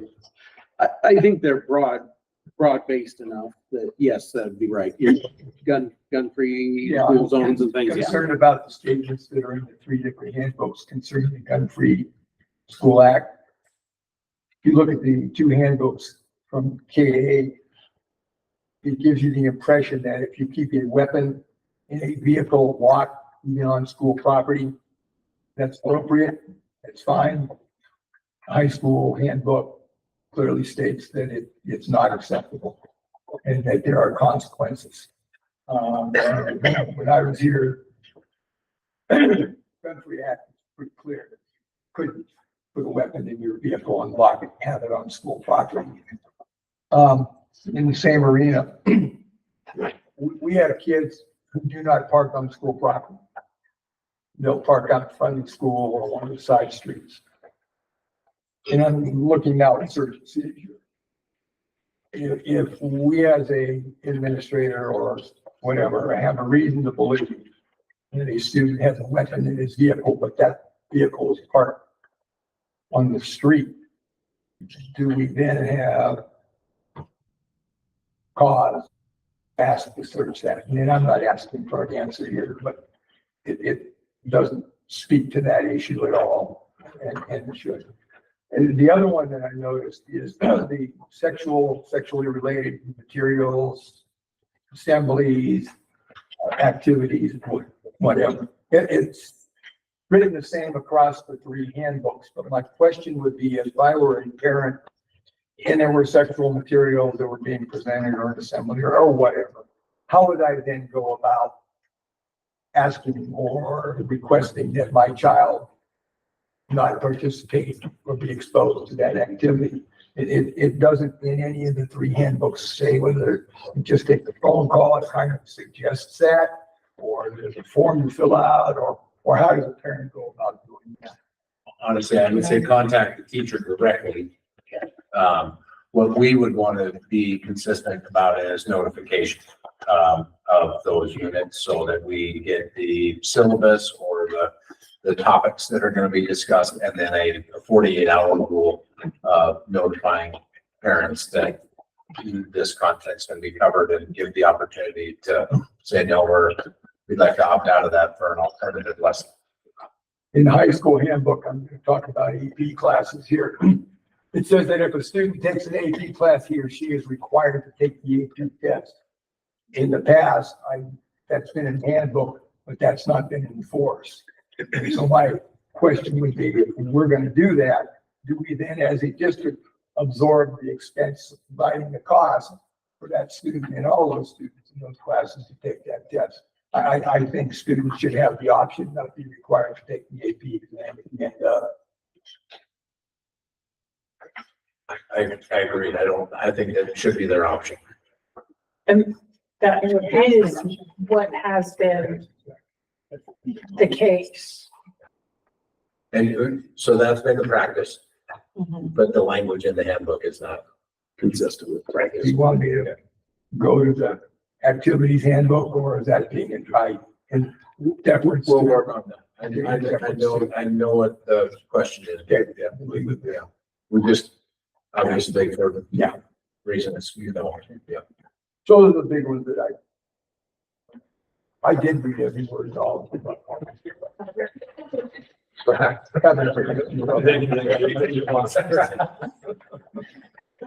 I had a couple, overarching questions. I noticed in the elementary handbook, and I thought it was a useful section, or the primary handbook on, electronic surveillance and that sort of stuff. And I didn't catch that in the others. Is that something Via has written? Is that child safety GPS, audio child? Is that applicable for all handbooks? Is that, or is it? It's page 5. Looks very well written to me, but, and so just didn't know if that's something we ought to have in every handbook. Yeah, that is from that's my way from Okay. And if it is in every handbook, maybe I'm just not seeing it because it's not titled the same. Okay. Then I had a question about, it's cell phones, which we've talked about those on other things, and we've kind of had some more discussion around that. But every handbook's got it handled a little different, which is fine. Like in the middle school, it says no earbuds, no nothing like that. So that's, everybody's clear, everybody's on the same page on that. Okay. The high school, and this might have been what it has said in the past. I probably is that every cell phone, so kids can have a cell phone in the high school. Every cell phone is placed in the pocket in the room. Is that, do we know if everybody's gonna be on the same page on that, or is that every classroom decides what they want to do? I like the language in the handbook. It has not been in practice. No, the plan would be that would Be the try to practice. have some established, consistent procedures that the teachers follow. Okay. I think it opens itself up to, as that's appropriate within the lesson, the teachers have the autonomy to allow the students to use it as a resource. Mhm. But to begin with not having it in their hands. It goes in that pocket that, so in every classroom somewhere. Yeah, we've seen them all. Okay. Dan? First, I want to say, having written a few of these things, how well they're done, how professional they are. How thorough they are. The things that I found as I read through it is tic-tac. But one thing that I did find that, I do have a question about is eligibility in the high school is checked on a Wednesday. Oh, yeah. Eligibility in the middle school is checked on Monday. Yeah. Is that Do you want to? just an oversight? That's not an oversight. That was a decision that we made. Okay. So I don't know how much more you want me to. No, I'm just curious. That's all. I'm not here to write your handbook. Yeah. you did a good enough job. My compliments, I know, just like you put one together. And I will just say, the timing of coming in and not having met with my staff and then having to write a handbook based on I don't know what my staff is gonna wanna do, there might be some addendum changes, that's all I would say. You did So, just fine. Zeke, you were gonna add to that? So I know very little, but I know this one, so I want to respond because I know something. The Wednesday deal is typically because they don't have games on Wednesdays. And so there's actually an appropriate turnaround time for ADs and for coaches to be able to get that in. And that's why it falls on the Wednesdays. Tony? I just, in reference to the handbook and the cell phone thing, I don't see any repercussions. It all looks very subjective. There's no clear, if you violate these rules, these are the things that are gonna happen to you. And then trying to understand your comment, basically you're saying that if the teacher thinks that their cell phone is a valuable tool in the classroom, that based on they can get them out. So somehow kids get the idea that they need to have a cell phone in order to operate in their class. If they need something in this class, why are they providing it? Why are they providing the technology they need in this class? Because I think it opens a whole can of worms. Pretty soon it's just a rampant runaway deal. And if, places like Billings can, shut down cell phones, and, Florence is absolutely zero tolerance on cell phones. Why? I just think it's a slippery slope to start down, and then it makes it just a lot of argument, a lot of gray area in it. So I'm just curious if we want to talk about that now or at another day. I think that's probably a discussion that we could have internally, but I understand what you're saying. But the cell phone issue, I think nationally is gaining more traction to not allow cell phones in schools. But what I think Zeke is trying to communicate, and I don't mean to speak for you, Zeke, but let's say you're trying to calculate a problem, a math problem, and they all have a calculator. And so, that sort of thing, a teacher can say, get your cell phone out, let's do this calculation really quick. That's the sort of thing that he's talking about. Or, hey, we're researching X, Y, or Z, Google this. What comes up for you, and then there's a conversation that so it can be used as a teaching tool, it doesn't have to be. But I think we could have that internal discussion and figure out if that is appropriate or not. Graham, I'll come to you and say, I'm going to paraphrase some things we've talked about in the work session. So I'm going to speak on behalf, because I think we talked about in the work session.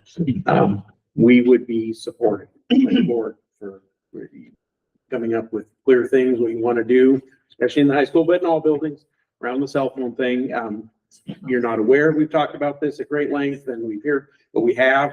And so I don't think we're interested in figuring out what that is. It's not our place as a board, but if there's any question whether we'd be supportive, I think we would be. So I'll put that up. We've talked about in the work sessions. Frank. I didn't read the whole handbooks, but I did read quite a bit of them. And thank y'all, because they're very well put together. I agree with what Dan said. My comment is as far as I'm going to say the wrong term because I didn't write it down. The review day being Monday or Wednesday. My only concern would be to think about 8th grade participation when that's happening, because of if they're playing at the high school level, then which review day applies to them would be my only comment about that. That's up to y'all. I'm just throwing that out there. Okay. Ultimately, the high school principal is the one that has to certify all one-on-one playing field. There you go. So they have to be in coordination with the middle school principal, and if we go that route with Lone Rock's principal. Nathan? In the past, obviously, we have new staff, did a great job, by the way. But in the past, I know when it came to high school basketball, with the deadline being what the deadline was, I know that we've had some problems with, okay, here's the deadline. Well, it wasn't done and getting, keeping the staff on track with getting the getting the work done, basically. I just hope that, I think that you guys do a great job, but I just want to bring this to attention of others, we have some eligibility because of it not here. I think that could have been avoided. So, great job. Other comment, public comment on handbooks. We're kind of focused on the 3 building handbooks right now, but we do have all of them in front of us. Yes, Andrew. Andrew Schugar. I think my concern in the past, being a parent, has been the follow through with the handbook. If you have something written, it's no good if you don't do it. So if you have a policy and you're not following the policy, what's the point in having the handbook? So that's my concern, is I want to make sure that, policies, if they're written, that they're actually held to, and then there's no leniency on. Because with leniency comes complacency. You got it, Trevor. Trevor Motley. I guess I looked through them briefly, and I don't know if this is the right time for this comment or not, but I would sure like to see Stevensville go back to being the home of the Yellow Jackets, not the home of Jack Nation. I think that it's borderline culturally insensitive to all the First Nations in Montana. And we're the Yellow Jackets. I graduated from here. I think that's something we should be proud of. So I'd like to see maybe the media campaign shift from home of Jack Nation to home of the Yellow Jackets again. Thank you. Thank you. Thank you. Other comment? I'm going to shift a little to the activities handbook, and then just a little bit with something that was said at the fall sports meeting. And it's possible that this can't be answered because Brody and Danny aren't with us, but it was mentioned that for parents to take their child home, their child athlete home after an away game. So they travel to the game, it's all over, they go, they take them home. They need to file that 24 hours in advance with the school, which is fine, and I have no problem with that. It is that has not been the practice, and so looking to change the practice and really enforce that and make that ahead of time, or does anybody know kind of the discussion that was around that? Again, you have my support for sure for wanting to go to that. It's just not worked that way. Dan. Maybe we should let Zeke speak to this. My understanding of how that section reads is that the first part where the 24 hours comes into play is if you as a parent need to take your child to rather than riding on the bus to. That section still allows for a parent after an activity to come down and sign their child out. Is that correct? I can't speak to it. Everything. I think that's how it's written. That's how it's. Okay, and it wasn't said that way in the meeting the other night, though. That is correct. It was not said that way. Right, it was, so maybe it's just a clarification of a verbal. Yes. Lori, So sorry. thank you, Lori Lewis. So I think what part was missing is if any other person other than the parent Oh, in 24 hours. And uncle, grandma, grandparent are not an infinite campus or an emergency contact, they cannot take. we have 24 hours Yeah. notice to the school. Right. Gotcha, okay. This is making a lot more sense, because you can see where I'm coming from, that if we are gonna change, we need to really communicate the change. Yes, right? and that We're was not- never communicated to us as coaches either, and that's always been how it's been. You can sign out on the spot as Yes. long as it's apparent. Yeah, and again, prior arrangement, if an athlete is going to meet us at the event, then the parent has to sign them in. If the athlete rides back with us, they're already in with the team. But if parent needs to pick them up, drop them off and pick them up, then they have to sign them out as well. Okay, thank you. So really no clarification, we're good, no change, okay. Okay. Any other comment? There's certified and classified staff employee handbooks in front of us too. Is there anything else anybody'd like to comment on? And again, Dave is accepting, any of those, grammatical things, those sorts of changes via email. Would be very appropriate to send them. Anything else? Right. Public. Really, really appreciate the body of work that's in front of us tonight. It's just a huge amount of work and really good place to be. So this carries us into our action items for the night. And again, speaking of Herculean amount of work that's been done, this is also the first time, I believe, I'm not 100% sure, in my short time on the board, that the district budget in the regular August meeting, and not had a special meeting for it. So that represents a huge amount of work at the district office, to have budget figures ready. And this is, hands down the most, comprehensive and detailed budget that's been presented in meetings. So thank you to the district office. I will do my best to walk you through what it all says. And Christy is not here to help me out, but I've got Sam and Lorraine here to guide me through if there are questions that come up. So within your the budget packet, which is within your board packet, there is a cover page, and then there's just a very brief legend of what some of the numbers mean. I hate it when they start talking about numbers, to be totally honest, like the coding and all that sort of stuff, but I'm starting to, yeah, I'm submitting to that a little bit. So first one in front of me, and I can switch if I'm in the wrong order, but the first thing in front of me is the high school more detailed breakdown, or do you have the elementary? Are you done with the OPI form? Oh, the OPI form. Or just? Sorry, I skipped that. Skip that.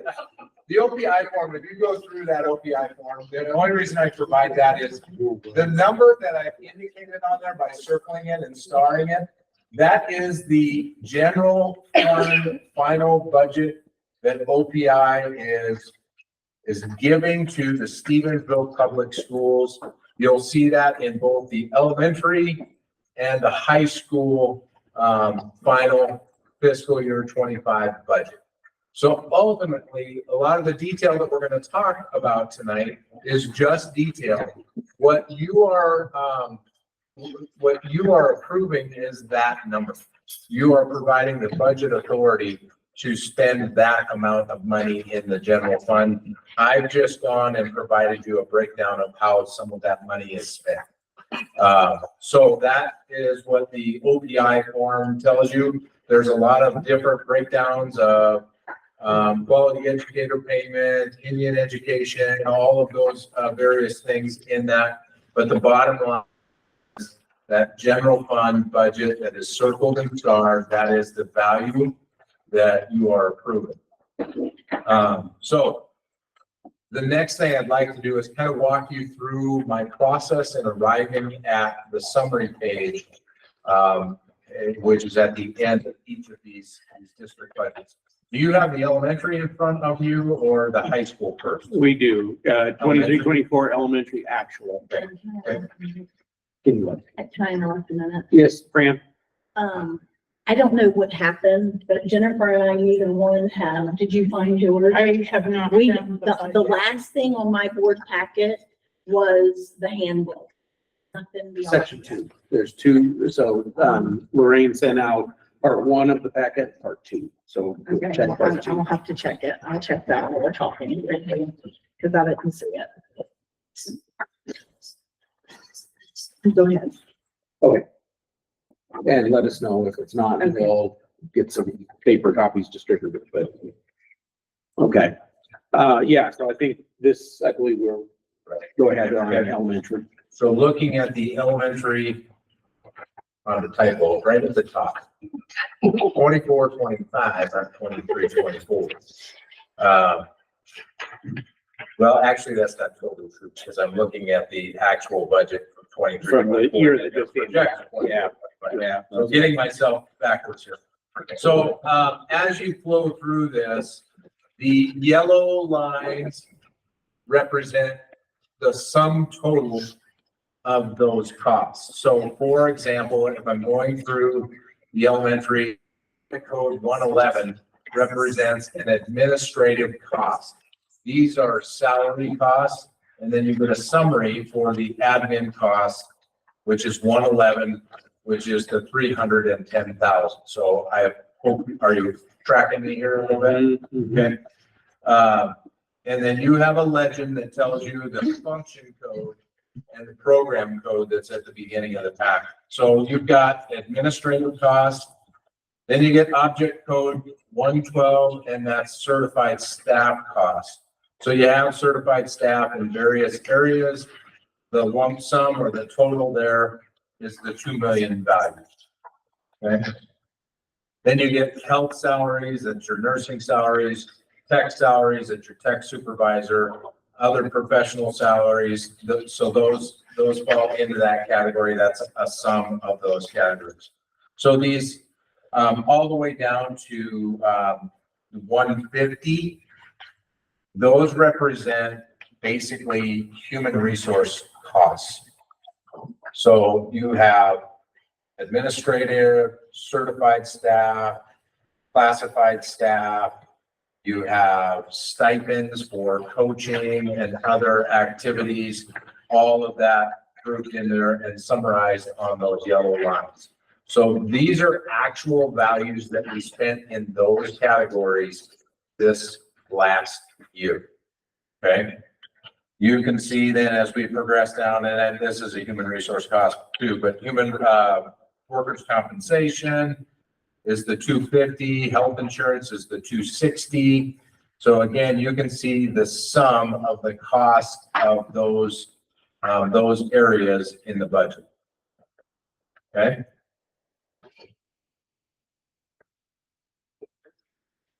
So on the, if you're ready for this question, so on the summary where it carries it forward to 24-25, right at the end here, there's a cell missing on certified staff. Are we just moving that $2 million line down?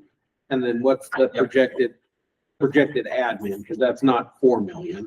Right. So if you're looking at the summary page, which looks like this. Yes. Correct? Yep. And and the third cell on the right is. No, and thank you for transitioning me there. So I wanted to tell you how I arrived at the summary, and the summary is derived from the page that brings those yellow columns into this summary page.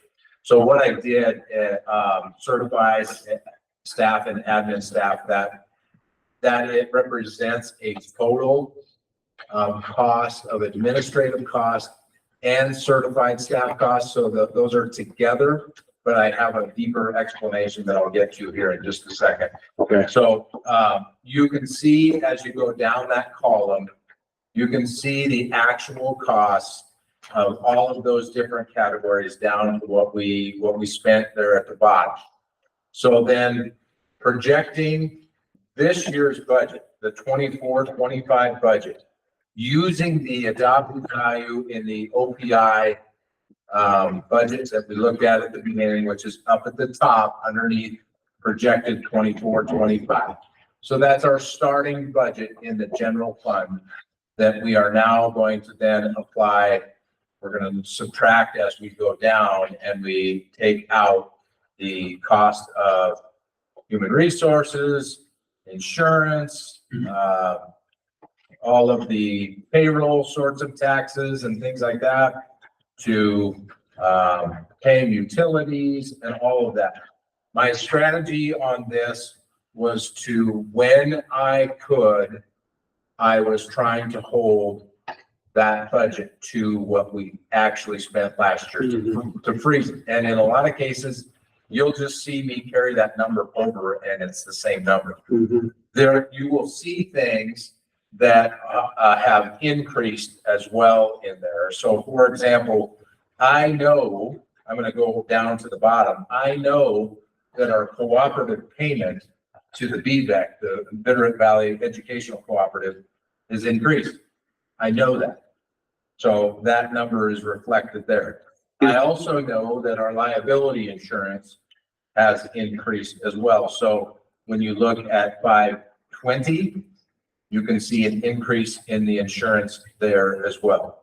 So each of these, I am hoping to hold the line and in some cases reduce some of those budgets. That's the strategy and getting to that point. So you can kind of walk yourself down that column and see what we are projecting to spend in each of those categories. But let me explain the human resource thing, because there's some nuance there. So the cost of these positions represents just a hard and fast cost, right? But they are funded in different ways. Example, administrative costs, salaries, benefits, whatnot. Some of that comes out of transportation. The reason that comes out of transportation is because administrators deal with issues that happen on the bus. So some of their salary comes out of the transportation fund. We also have title funds in our district. So some of our teachers and some of our parent educators are paid for out of a title fund. And so it reduces the human resource obligation in the district. So that's where some of the budget kind of comes into shape. And so that number, the human resource costs, can be aided by those different revenue streams. Is that the decrease in 71,000 in paraprofessionals? We're not, Exactly right. we're not down paraprofessionals. Yeah, yep. You have things like the tuition fund, which is a big animal that we're tackling this year. That yes, we're needing to identify what the costs are associated with some of our special education students and what the costs are for out of district students.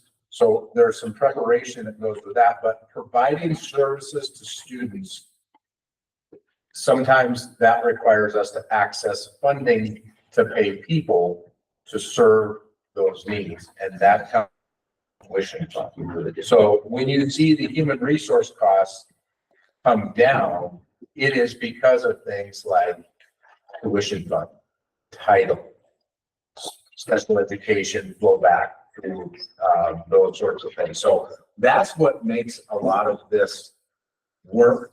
The good news, when you look at the elementary budget, the green number at the bottom, it's on the good side of things. Okay, and in both districts, we're going to be on the good side of things. So I just wanted you to be able to see this is our plan going in for resources. So if we are able to hold to this budget, one of the things that you put out as a priority, if we're able to hold to this budget, we're going to have money from the elementary and money from the high school districts that we can use on curriculum, that we can use to adopt things and start to provide resources to our teachers so that they feel the support of having materials that are effective and aligned with the work that we're going to do with PLC Plus and getting all of our priorities squared away.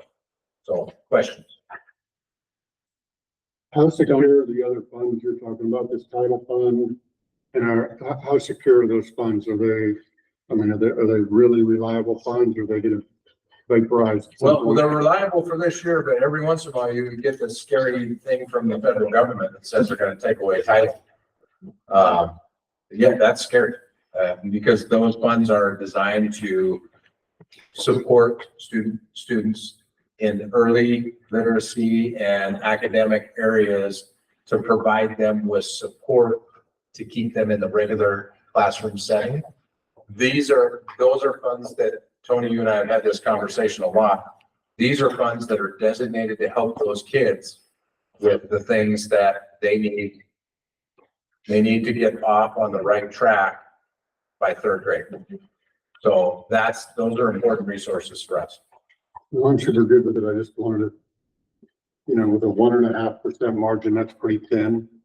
and relying on the government's financial mythology is sometimes scary, but I mean, it's where we are. I get that. I just, Yeah. Stephanie? Oh, thank you. I guess my question, and you answered it in part, where were the curriculum development funds? Is there any embedded in this budget, or it's all relying on that? Certainly. request So that you're some doing? of the curricular resources that we purchased was with end of year money.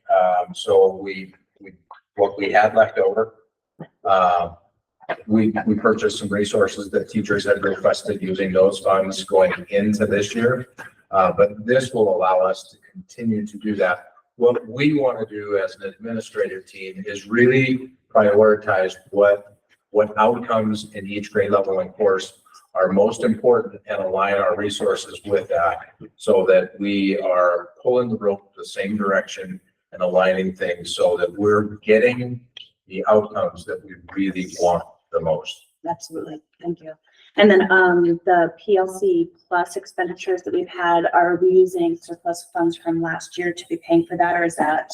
SRSA federal money grant, Excellent. submitting funds to pull that in for that particular activity was how that was paid for. Beautiful. And then my last one right now is, on the high school budget versus the elementary budget, the fund transfer is a negative 11,000, almost 12,000, and then, 4,000. Is that? That's a question I'd have to ask Christie. Oh, yeah. Yeah, Okay, sorry. About that one. It probably, I don't know if I can access Bill here, but it probably represents some sort of a, maybe of some sort to Right. re-establish something that maybe we didn't set up correctly. Thank you. I believe that's your call absence. So what you do is during the school year, when classified people leave, you can pay them on call absence. And then at the end of the year, you just reimburse that. And that's what that transfer was for that 1,000. I believe that's what it was for. Not looking at. Around $4,000. That sounds right. Could be, I know she made a transfer. I'm not sure my dog on one. Yeah. Without looking at the report, I'm sure that's what it was. Because the district is faced with a one-time lump payment, you gotta pay somebody out. You don't have money to do. Yep. Okay. And then you keep what you do is you run a report for your sick vacation, and then you can take 30% of that, and you can put it in the fund 121 or 221. They use that fund throughout the school year to pay for those people, when they have to pay out their sick vacation. Okay. Thank you. The co-op and the increase there, is that the increase that they presented at the last board meeting? Or is that just an increase in just because everyone's costs are going up? That's an increase because everyone's costs are going up. So there is the potential In February. CSCT, that is a additional issue that may come to fruition. And so when you look at this, so that may drain some of the surplus that we have, and granted, that would be razor thin at that point. Right. But that's a possibility. And what they presented that was worst case scenario for the CSCT services. So they are hopeful, and I am too, that the funding reimbursement formula with the state is going to change a little bit so that we can continue to provide CSCT services to students that need it. Because we don't see that in out on any of these budgets for CSE. Right. Okay. Yeah. And you've explained everything very well. Just one number that stands out to me, and I just want to support our staff just as absolutely much as possible, and that'd be the 610 supplies line. And seeing that small decrease, maybe 3-4% decrease, just the supplies to run a classroom have not gone down in cost either. Is that, what was kind of some of your thinking behind dropping that line versus something else? Yeah, really trying to be honest with you, empower our administrators with some supply budgets in their buildings and allocate that out to them. So trying to create some round numbers for them to say, you have X amount of dollars in Indian education funds, you have X amount of dollars for your supplies in your building, and we've met and talked about some of that. To be honest with you, trying to funnel some of the, not trying to get away from responsibility, but there's a funnel that works through our district office, and I oftentimes say this, but there's so much that is held up by the superintendent. And sometimes we have hired good leaders, and I want them to have the ability, and granted, it's not that I'm gonna be naive and not see this stuff, but I want them to be making decisions for the people that they work with, because I sometimes get purchase orders that I'm expected to sign that, you know, to the guy that's not in the building and knowing what's going on in classroom A, B, or C, and you go, why do we need those? And the principal who's working with the teacher knows exactly why they need those.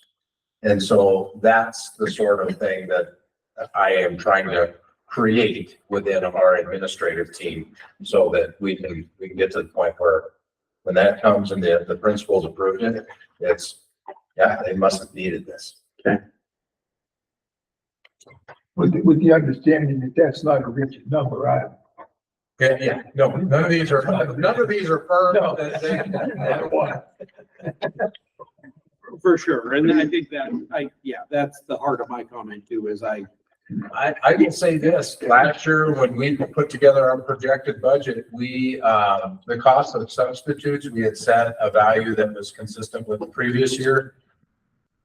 We went above that. And so that ended up creating a situation where there were some underused accounts or funds that money had to be, we had to pay them. So that happened.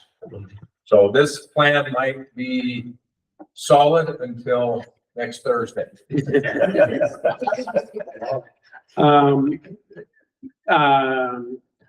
There'll be time for public comment and questions here. I want to ask Dave if he'll continue with co-curricular and athletic in the elementary, the K-8 at this point, so we can. This has come up, in conversation and board discussion over the last couple of years. So I just wanted to, not trying to pick on anybody or anything, but this seems to be something that people are motivated to know. And so I have taken the program code 710. Acting like I'm an accountant. Program code 710 and getting the various breakdown of expenses related to co-curricular activities in the elementary school, which is not big costs. We do have AD salary in there. That's going to be adjusted going forward. So this is actual cost, so we'll adjust that going forward. And then you have middle school athletics. That is the 720 program. And so you can see the costs there. The majority of the costs are in the middle school are in stipends, and there is some travel. That's the lion's share of the expense in middle school activities, but that gives you an idea of the breakdown of that elementary budget. Gotcha. And so about 69,000 for middle school athletics and yeah, 38,000 for co-curricular activities. The perfect world, I was going to bring my computer so that I could capture that and give you the actual value, but yeah. Okay. Is On my table. this the neutral funding concept here? Well, this starts it. Okay. Yeah, so this starts that whole idea of if we're holding to these values in most of our areas, let's see if we can't hold our values to this in activities and that sort of thing for the foreseeable future. Yep. How are you, I'm sorry. Are you doing any split, or is there anything advantageous to a split as we expand 8th grade on things and we're looking at athletic travel? Are you assigning I small don't part even of? entertain the idea. But you see where, splitting districts that way, and Yeah. That Messy. even thought about that. It's massive. Yeah. Okay. Other board questions. This brings us to the last page of the elementary budget numbers to look at. So are there other board questions? These are really helpful numbers to look at. Public questions on the elementary budget.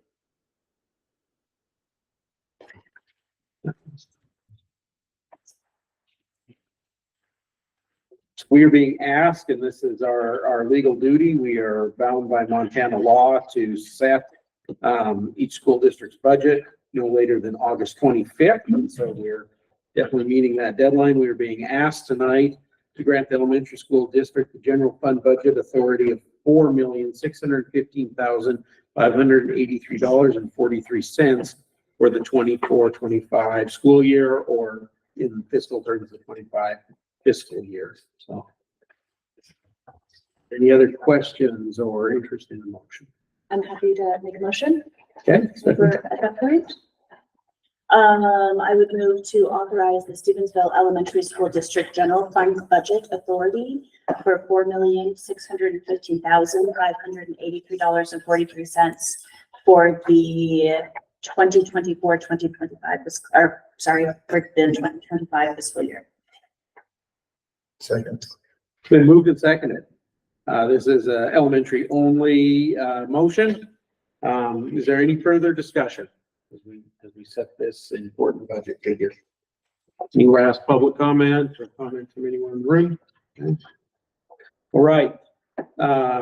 Seeking approval, the motion has been moved and seconded. Dan, how do you vote? Aye. And Fran, how do you vote? Aye. Tony? Aye. I vote aye. Stephanie? Aye. And Nathan? Aye.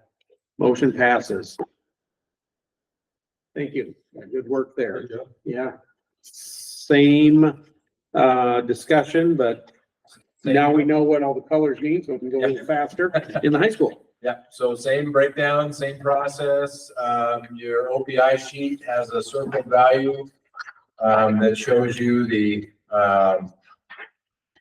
overall budget in the high school. That would be the value that you're approving tonight. Same sort of setup, same sorts of ideas, same sort of when you're talking about human resource funds. What helps those is you have other funding sources. Again, a little bit of title, a little bit of IDEA flow through, a little bit of tuition fund, a little bit of transportation. All of those help those human resource figures. And so that helps you arrive at these values. Again, the idea, if I knew that the cost was fast or hard and fast, and it was going to go up, this is an odd one I just had to highlight for myself, but if you look at insurance, we actually have a savings in workers' comp insurance. And so we actually went down in that budget, and that is unheard of right now. So that's good that our staff is safe. So other things in there, you can see payments to the co-op, which I pointed that out in the other budget as well. So same ideas. If you flow through that, you then have the breakdown in program 710. That would be the co-curricular expenses. So obviously in the high schools they're more expensive. There's just more moving parts to high school. There's a lot going on there with activities and that sort of thing. So you get a breakdown of the co-curricular budget, and then the athletic budget, the 720 program. And so you got your stipends and those sorts of things, supplies, dues and fees, all of that. So you see in this particular area, expenses in stipends and expenses in travel are the two large categories. I want to speak to the supply budget.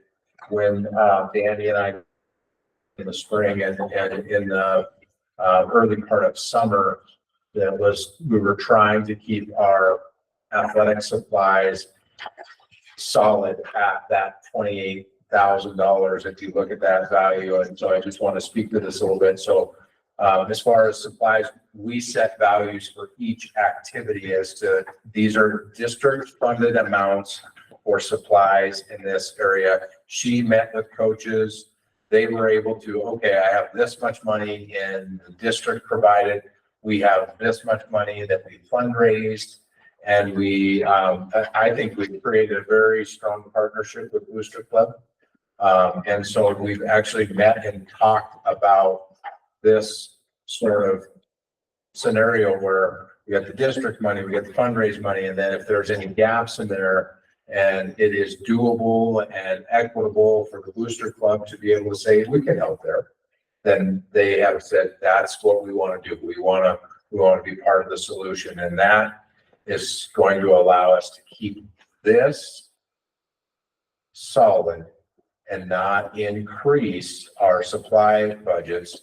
Our kids and coaches are out working hard to raise that extra money, and that's critical. You will see as you get closer to another item on the agenda, and that's the consideration of baseball. I want you to know that the money that we're spending here, that includes baseball. So baseball supplies are in the budget that I've created for Danny. I know maybe that's getting the cart before the horse, but I felt like in good faith over conversations over the last couple of years, that was a goal of ours to try to get to that. So that is included, but it's not an increase in the amount of money that we're spending on supplies. The wild card on this, I'm going to tell you, travel is something that when you go more miles, you're paying a little bit more money. So yes, we're gonna have to increase in travel a little bit, but this is already included in a budget that's presented to you, and we are on the good side of things. And so this is included in that, and it's not a major increase in our activities budget.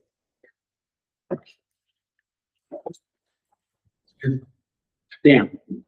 Dave, I'm curious, and this is just on the high school side of the house. What percentage of the high school budget is spent on co-curricular athletic activity?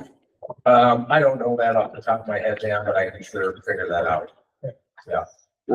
Yeah, I have my computer, I can capture themselves and just. Just sure. I don't, yeah. I just kind of did the math. It's about 10% and about 5%. Or vice versa, the way you asked the question. 5 for co-curricular, 10 for extracurricular don't hold me to that, but that's about what it is.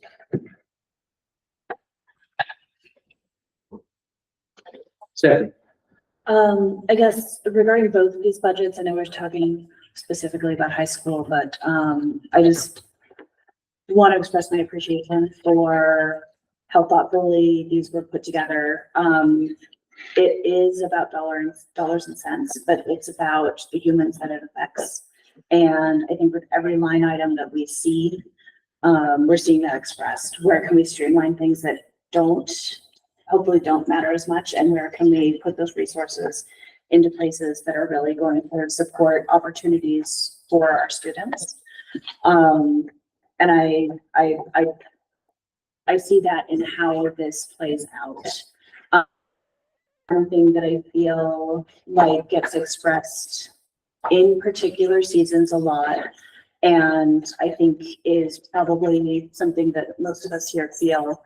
I want to continue to advocate for increasing our salary base for our staff, and figuring out where those resources can come from going forward.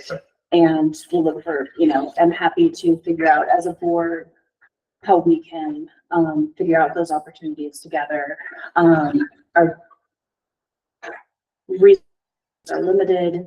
I feel like the district office has done such an excellent job of figuring out how to shuffle those things and figure out where we should be finding those resources. So to be able to grow those opportunities, to go to our legislature, to figure out how to do it in a way that's not overextending our community. But I think even some of the things that we've talked about as far as how we're communicating to the public, how we're taking our programming and trying to streamline it and support it. there's so many good things happening here. So to have our budget aligned and be coming from it, I think I've said it before, like from a place of positivity and strength while trying to grow programming is a huge undertaking and a huge accomplishment. So thank you. I think the people that have done the work, put these documents together and create the numbers and do the things that are necessary to put budgets together should be complimented. And I think, again, very professionally done.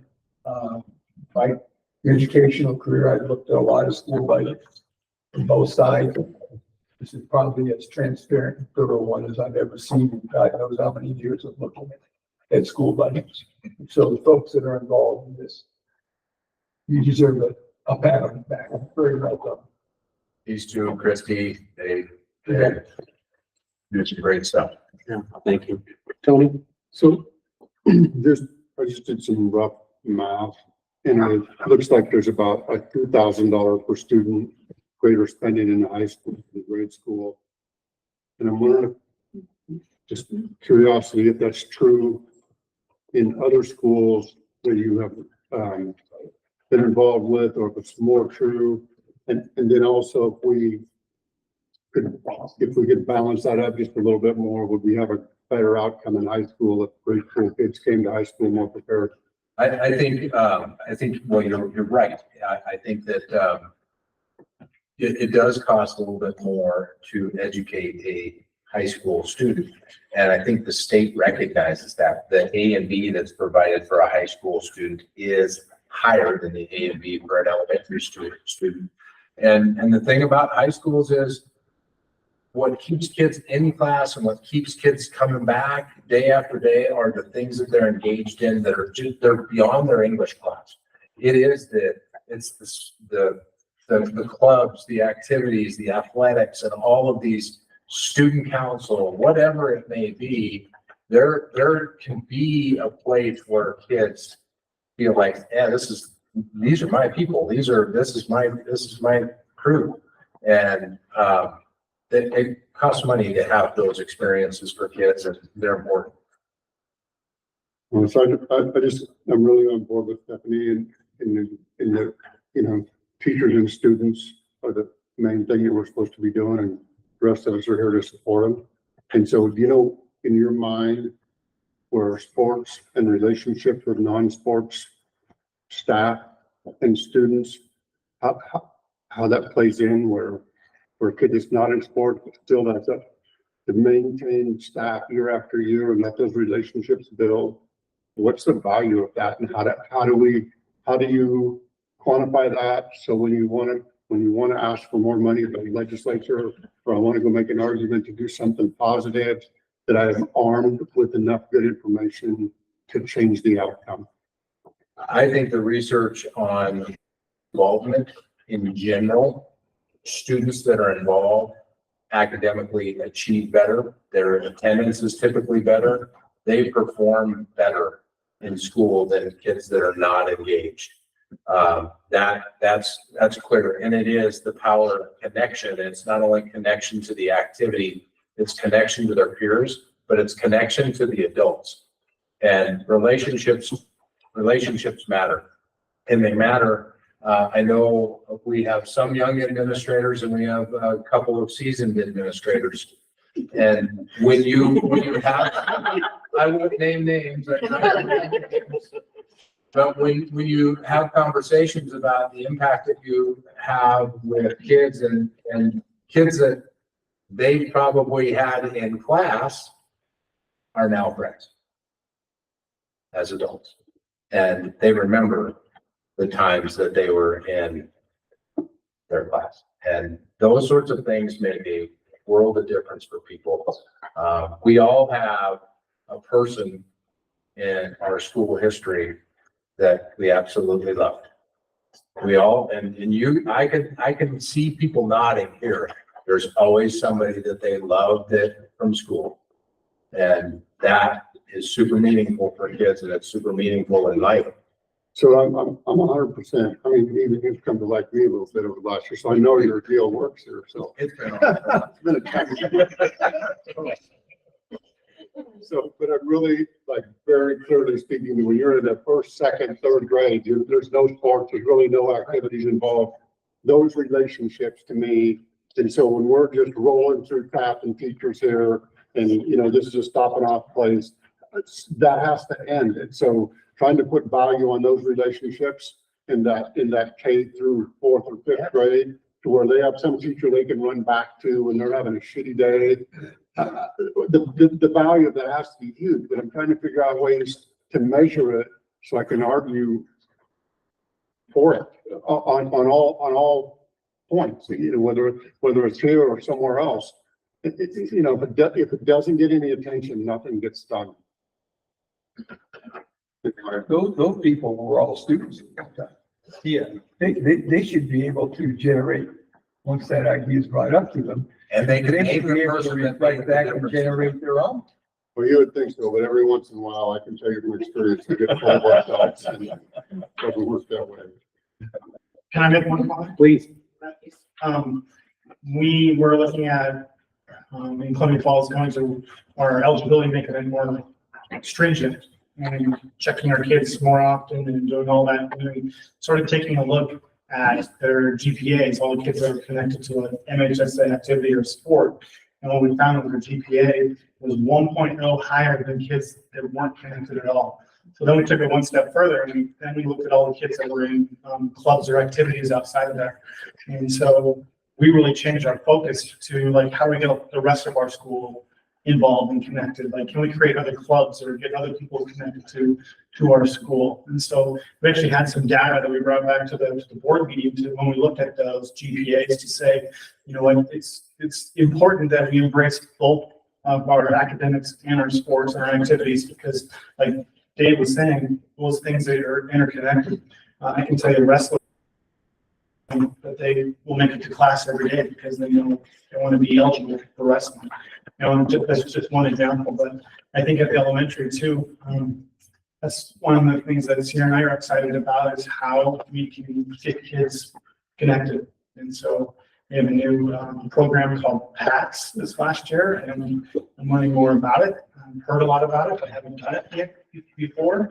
But it is supposed to be one of the #1 interventions for Tier 1, which is all kids, to help them get connected to not only the adults in the building, but with other students as well. Well, Jennifer? I'd just like to throw out there, I think a lot of people think it's sports. Comment on it, but I think thinking of all those clubs and activities, because you have the kids who are into music or art and all of those things, and those are the activities that bring them to school. And I think remembering that we have to have that broad spectrum of things so that we're getting all of our kids. I think sometimes sports becomes a focus, and I think we have to remember that it's the speech and debate, it's the theater, it's the art, the music, and Those are all my those extra special, you know, clubs and stuff that keep the school in general motivated. Yeah, you're right. Absolutely. Other board comment or questions? The school side, we talked about athletics and co-curricular and full budget. Public comment or question? I'll make a motion. Yeah, tonight we're being asked to authorize 3.1 million, and change in the high school. So Jennifer, yes, Yeah, please. I move to authorize the Stevensville High School District General Fund Budget Authority for $3,168,736.83 for the 2025 fiscal year. Is there a second? Tony, second. All right, granting the budget authority, the 3.1 million as stated by Jennifer. Any further comment or question? All those in favor of granting the high school district general budget authority, please say aye. Aye. All opposed, same sign. Motion passes. Thank you all. I know we're not quite done with budgets yet. We'll Let's take a look at our transportation budgets. And so we are on to again, an elementary and high school transportation budget. These are one page apiece, right, Dave? Yeah. Okay. All right. So, anything you'd like to share? These have a lot of detail that we can look over. Yeah, so, just kind of walking through, I'll do the 2,300 section there first. So that represents a 5% increase. A majority of that is salary and benefits there. So those are district office expenses. And then you get, other administrative expenses, both, building level. As you go through, some of those I'm holding roughly the same. I did, create an increase in, administration. So that's, some, admin costs there. We have some additions and some clerical support. The reality of the issue is we're doing a lot with very few people. And so some of the additions in clerical are looking ahead to say, can we get some people in here in the summer to do some of the summer work with us to help support that? So there's a little increase there. Transportation coordinator is in there as well.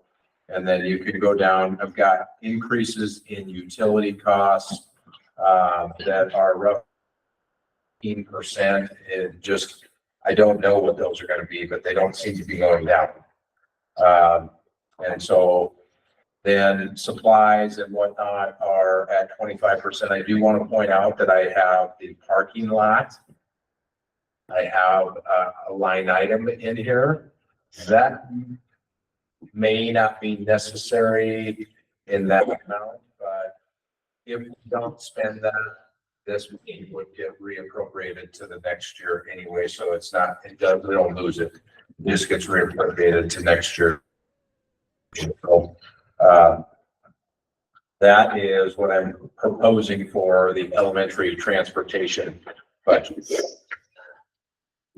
Does this or the high school one, and I know we're not talking mill numbers, but is there a raise in the levy value that we'd be seeking? So taxable valuation in the elementary school went down about 37,000. I had a handout in here, but or at least a cheat sheet for myself, but about 37,000. And the high school went up a little bit. So we're going to be asking for more mills in the elementary to get to that number, and fewer in the high school to get to that number based on the value of the mill there. So it's one of those things that Christy and I still have to go through and look at our permissive funds, and you're going to approve the value for the transportation funds, but we need to look at our tuition. We still have to go through and be calculating our special education costs. So that work still needs to be done. And we'll do that when Christy returns. We just weren't able to do that with her being out of the office this week. So that is next step for us. And so you calculated in the parking lot that we talked about extensively, and I assume that is 440? That is.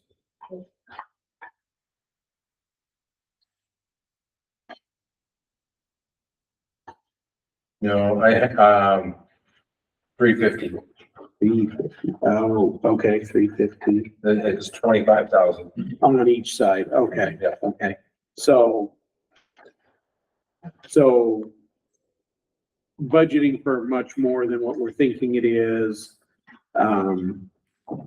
Just wanting to make sure we're not over milling the public. And I factored in that, Harlow's is not necessarily giving us the increase but at minimum, it's 3.5%.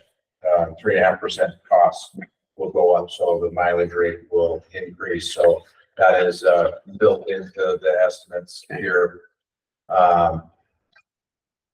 Okay. Stephanie? We covered it. Okay, Thank you. questions from the board, transportation? I don't want to see us get into a situation where if we don't levy enough, we have to go back and let it. Right. I would rather be in a situation where we reappropriate it next year and readjust. You know, that's too much. Questions from the public on the elementary transportation budget?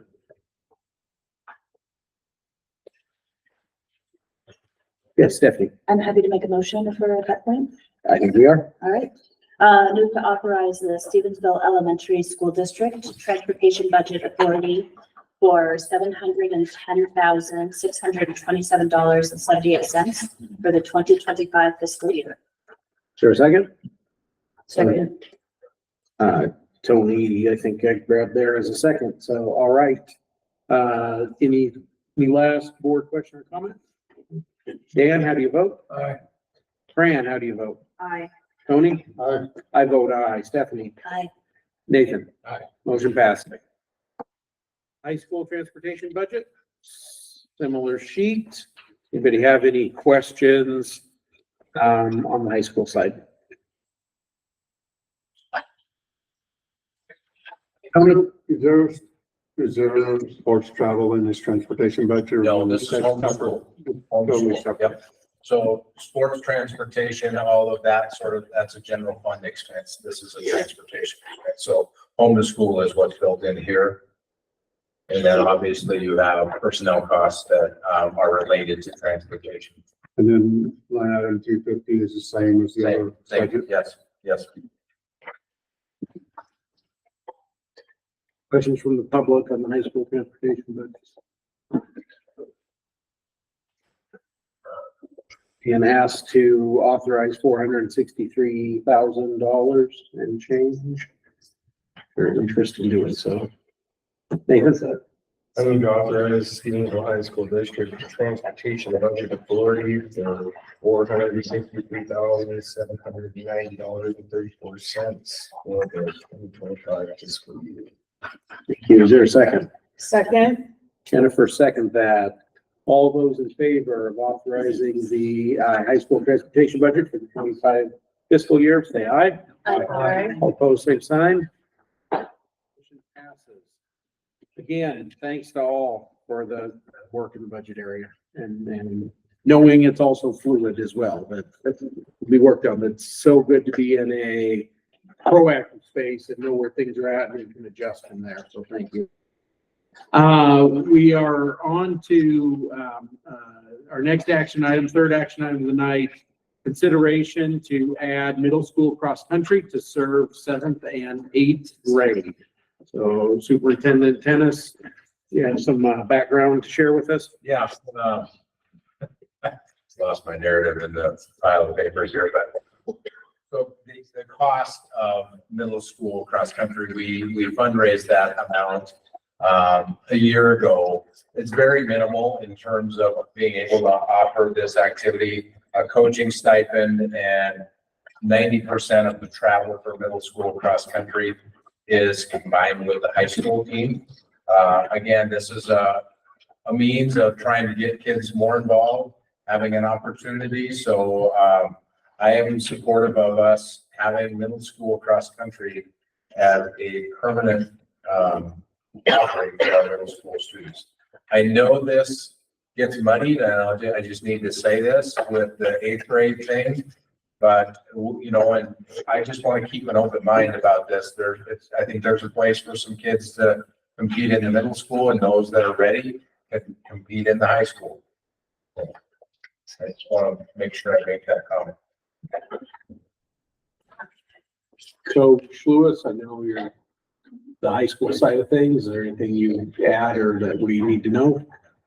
No, just thank you for adding in the 8th grade, because I still, even with pulling one 8th grader up this year, can't score as a female team, so. Okay. We have probably a JV and a varsity boys, but yeah, it's tough. Lack of support, I think, is huge. Yesterday, so I don't have a number to offer. I know we're looking forward to this in the future and number of questions come up on how many athletes are we gonna be servicing. I don't have an answer for that. Last night was the middle school fall sports meeting I attended with Coach MP. We had 2 students show. Football was well supported, volleyball was well supported. I had 1 athlete who is a sibling of my current high school athlete.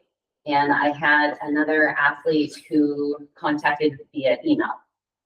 The information was not shared on the Facebook page, nor was it sent out anywhere that cross country is a sport at Stevensville. So, looking forward to the future. I'm hoping things change. It is extremely hard to support a high school program when there isn't anything feeding into it, so.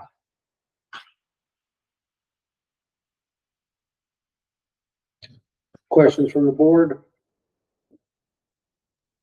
Items here, Tony? So is this the same as last year? We paid the coach, we got everything's in this. Everything's built into this budget. And this, to be clear, because they're 2 separate budgets, this would be new money. That we're treating middle school cross country as new money.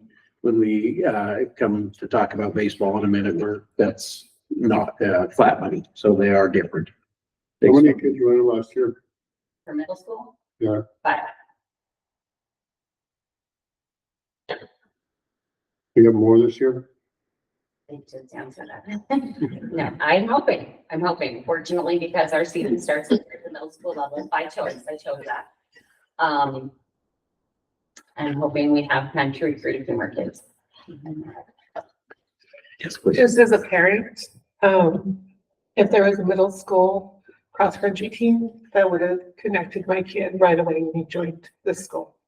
My oldest one started in 8th grade here, and he can run like there's still tomorrow, but there was nothing for him to be part of, and he is in the Snyder Arena, so he was isolated a little bit more. So having more opportunities in the middle school is going to create those connections and build, and you're going to start small. That's brand new. But it's great. I mean, because they did middle school track and field, my youngest is an athlete. He would have never done that without the Lewises.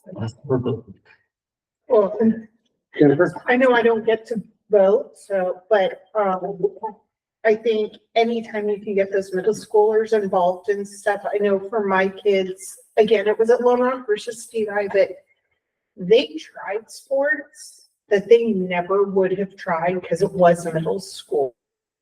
And it was an amazing experience for them. And so the fact that we're giving our kids these experiences is amazing, and the opportunity to even consider going up for something. So Lone Rock, we have the co-op. yes. Yeah. Absolutely. Is that, something sticks in my mind that's not a 3-year because we didn't approve. No, it's not an MHSA thing. It doesn't need to be as a middle school program.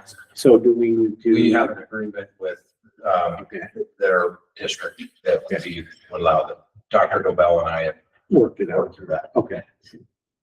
Yes, and I was gonna ask about Lone Rock, was there any interest from Lone Rock kids last year? There were a couple, only because, I got one of our athletes and, we tried to make it over to scheduling wise, I went on an early release with permission of Mr. Larson. And it happened to be their last week of school. They didn't realize they They get out early, so much earlier than we did. significantly earlier than we do. Yeah, so I was very, very appreciative that they threw together an assembly that day to have us come over. But it was so fresh and new, deer in the headlights. The kids were like, I don't know anything about this. And so we had a few kids sign up for some information. I shared the information, whether they show, I don't know. I think we should approve it, but also, are you fundraising for it, and does it have its own fundraising category? So we still have money from that was fundraised last year. That should cover the cost of the coach. Yeah, so they'll exhaust that, but I'm proposing with this that we fund this, like this becomes a. No, you know- We did this as a, I mean, I want to fund it. I want to fund it. I want you to fund it. It's in your budget. I'm totally good with you funding it. I was just wondering if she was going to try to raise money outside because sometimes I think that brings awareness to it as well. And so, and I think it's good for the kids to do it. That's interesting. Yeah, so the fundraisers that we have done in the past have all been totally outside of what the school has done, so they're unique. It represents our program. But this year, it's my understanding, we're doing an hour-long, so. But yes, we'll be fundraising, but no, it won't really be like inside the program, so. Once you're on around. Other friend? I was just gonna offer to make a motion. Okay, I move to support the addition of a district-funded program for the 5th and 8th grade students, I second or it. the 7th and 8th grade students. I'm sorry. The big can of worms. go ahead and restate completely. Say that again. Go ahead and state the motion. Okay, I'll try again. I move to support the addition of a district-funded middle school cross-country program for 7th and 8th grade students. Thank you. Is there a second? Tony seconds it. All right. Any last board question, comment? All right, Dan, how do you vote? Aye. And, Fran? Aye. I vote aye. Stephanie? Aye. Nathan? Aye. Motion passed. Thank you. All right, similar discussion on the high school side, with baseball. And of course, we've had several years of history around this, so, Superintendent Tennis. Yeah, in your narrative and lay out what this cost, we put this money in a separate account so we could track this. And, essentially stayed right within the margin of what was left over or remaining fundraising money. And it was one of those where when we were, having the conversation about baseball, it was, you know, the community had raised these funds to get us up on our feet and, off the ground with baseball. We have pretty strong participation with our baseball. Lots of kids interested in that, and we're able to build it into the budget without expanding the supplies and all of those things. Yes, there's some increased transportation, but I am proposing that we make this one of our programs. Are there questions from the board? Questions from the public or comments? All right, and so we are clear, the proposal is slightly different than what we just did with cross-country. This will be other than transportation, this is a flat funding using existing funds for all of our athletic activities for the 23-24 year, rolling that into the 24-25 year, excluding transportation, recognizing the transportation is out of control of the activity itself, and so that cost goes up proportionally Would, and is budgeted, so as such. would we need to clarify that it is flat funded for 1 year as opposed to indefinitely? I would say we have pass a budget each year, so they'll address it at that time. Okay. But I think we should plan to have it every year and try to make something 100%, make something good out of it. But yeah, every year, everything's, especially in the world we live in today. Is subject to, Yep. we might see it, you know, have forbid that to decrease everybody's. Yeah, other questions? I'll make a motion. Yes, please, Jennifer.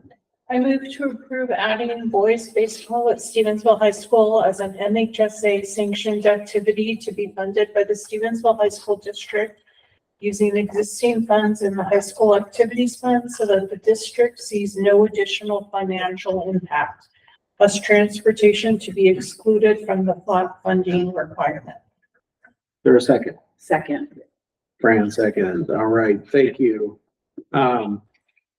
All those in favor of adding boys baseball at flat activity fund as we currently have now, please say aye. Aye. All opposed, same sign. Passes. Okay. Last few items on our action items here brings us to a request for a leave of absence. So Ms. Hannah is here today. Would you want to talk? You're great. I was kidding. Yeah. Yes. I'd love for you to take the floor so you can explain your own situation. I tried. Yes, my family was presented with a unique opportunity, with my husband's job. He works remote for a company in Saco. And they've asked, him to work in office. And so took a lot of consideration and, would like to take the opportunity to do so. So I'm asking for a leave of absence for the second semester. I've also talked with some international schools and I hope to be teaching while I'm over there. We're gonna give it a go for a few months and see how our kids adjust and if that was, where that goes from there. So I'm asking for that leave of absence to pursue this opportunity for me and for my family. Questions for Ms. Willard? Yes, congratulations. What an exciting Can I go in opportunity. your suitcase?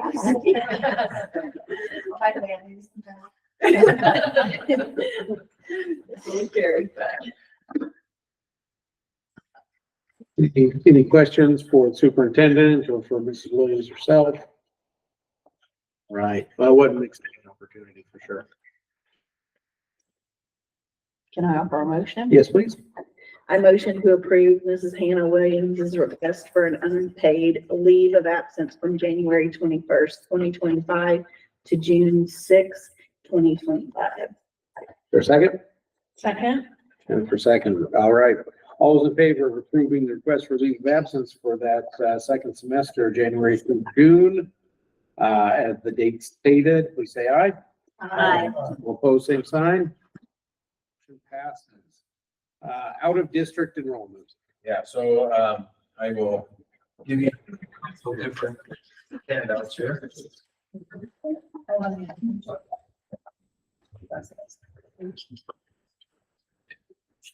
So this is a list of new students in the elementary that are enrolling from out of district.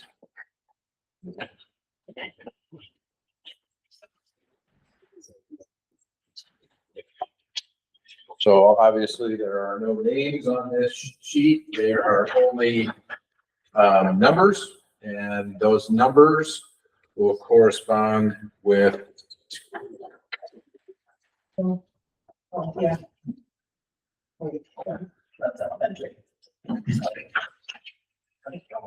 correspond with the number at the top of this page. So you get to see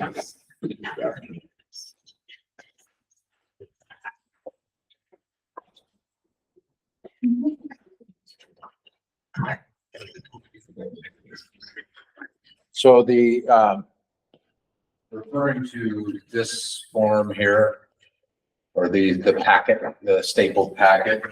So when you look at that, that is part of the administrative review. So the principals and the secretaries in those offices go through the background of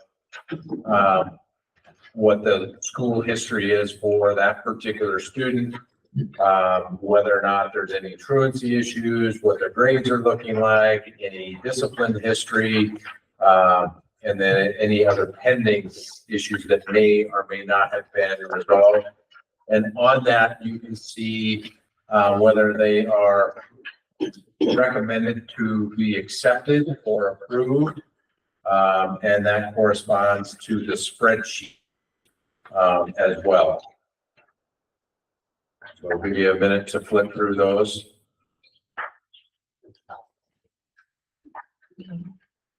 I know this is a bit of a twist on an old process, but this is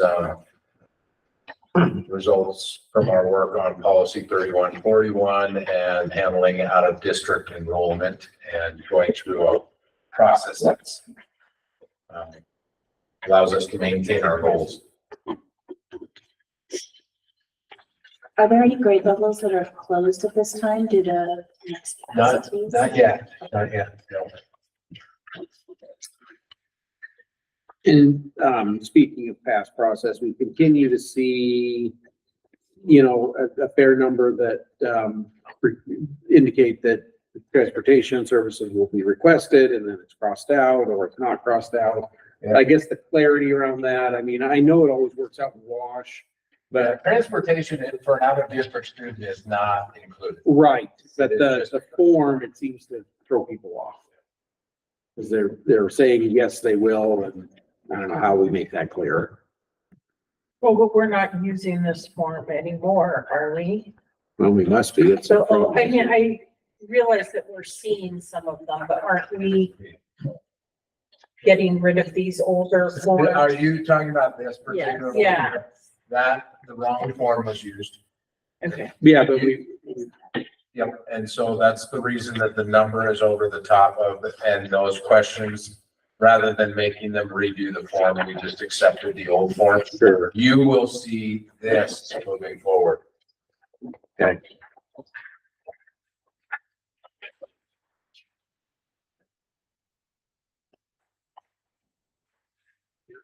And the actual form that the family fills out, we make it clear on that form that there's not, transportation is not included here.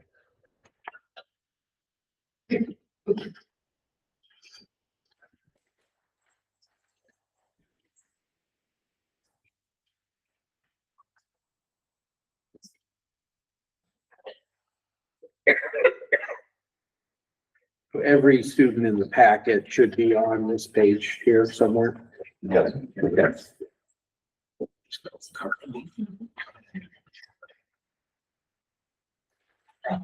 You looking for a different? 4401 71501. Oh, I found it. It's there at the top. No. No, it's not the same.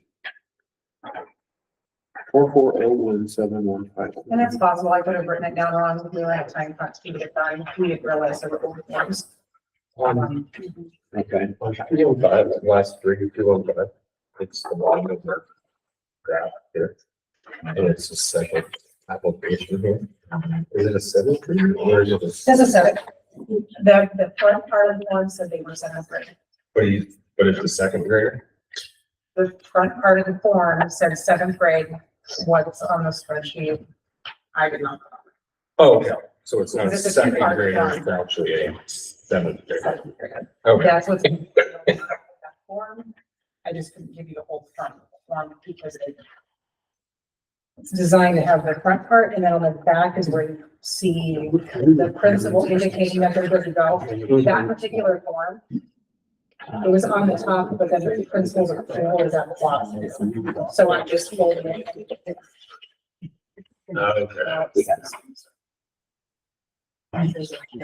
Because this is.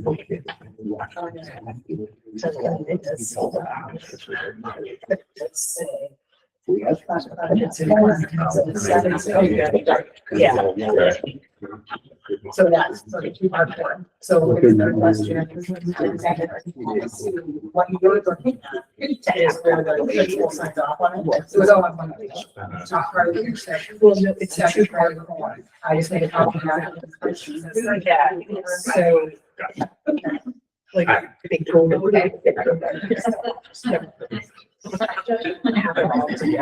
Line over here. So we can- No, we didn't. So in the past, speaking of past practice, you know, we've kind of had a discussion, and I'm looking at a student ID, blah, blah. You know, 15% absenteeism rate, and we kind of had the discussion, well, they're coming back to our school or they're not. I mean, are those no longer discussions we'll have, or can kind of make sure we're doing the right things? Well, you can certainly ask those questions. Do our administrators have these? Packets in front of them.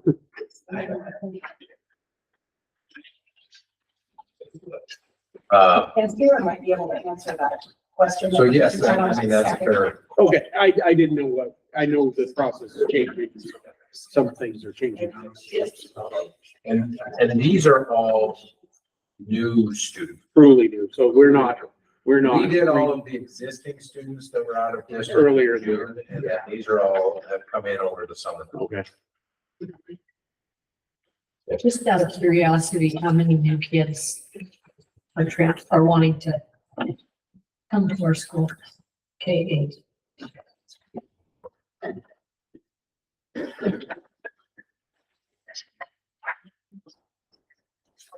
19. Do I have that right, Sierra? 19 students? We're gonna be asked to put these in maps. Yes, I mean, yeah, you can take that notes, but yeah. So that- Okay. No, it is, I think they're looking, so, yeah, I was looking at the student ID ending in 501. Is I what- was looking at the same one. Okay, so- That's my same question. Okay, so we've probably got a couple of questions or some I'm good. I've got a question on that one too. Jennifer does. Well, I mean, I guess it doesn't really matter because I can't You can vote ask, on it you can ask anyway, but questions. this same kid, I think. You can ask asked the questions. same question. So I think they're looking up on their computer. So the second page is that the one. This student is a second grader, and that's the answer to the question. It is second grade, she said it may have been a seventh grade something. So our form says they're a fourth grader. I think that they're trying to something different from. On your second page of your packet, it said that he was a seventh grader, but it's second. So I was curious. Okay, that's. Separate issue. There's just, yeah, Gotcha, okay. you guys have more. For what were you guys saying? 501? Oh, we're, ends in 501, so, yeah, just making sure we're bringing the right out of district kids in or approving them. Do we have haven't the rules changed about So approving? we have ability. Right. Yeah, but we still have the right to, they have to, If you guys just see a denial on here, Mhm. the only reason you would see a denial is if it gives the parent the right to appeal it. right, but we have the right, I think Stephanie's question, class capacity, which we're not at. Right. And disruption of the school, it has to be right for our school. There's still. Okay, so So if this. it is not based on if there is a behavioral issue or it's not only if they've been expelled in No, the past. no. So if there are suspension issues or expulsion issues, that can prevent somebody from. Right, we are not forced to do it, we have to be clear about that. Those three criteria are clear. What we did on top of those criteria, the truancy, the behavior and the academic performance,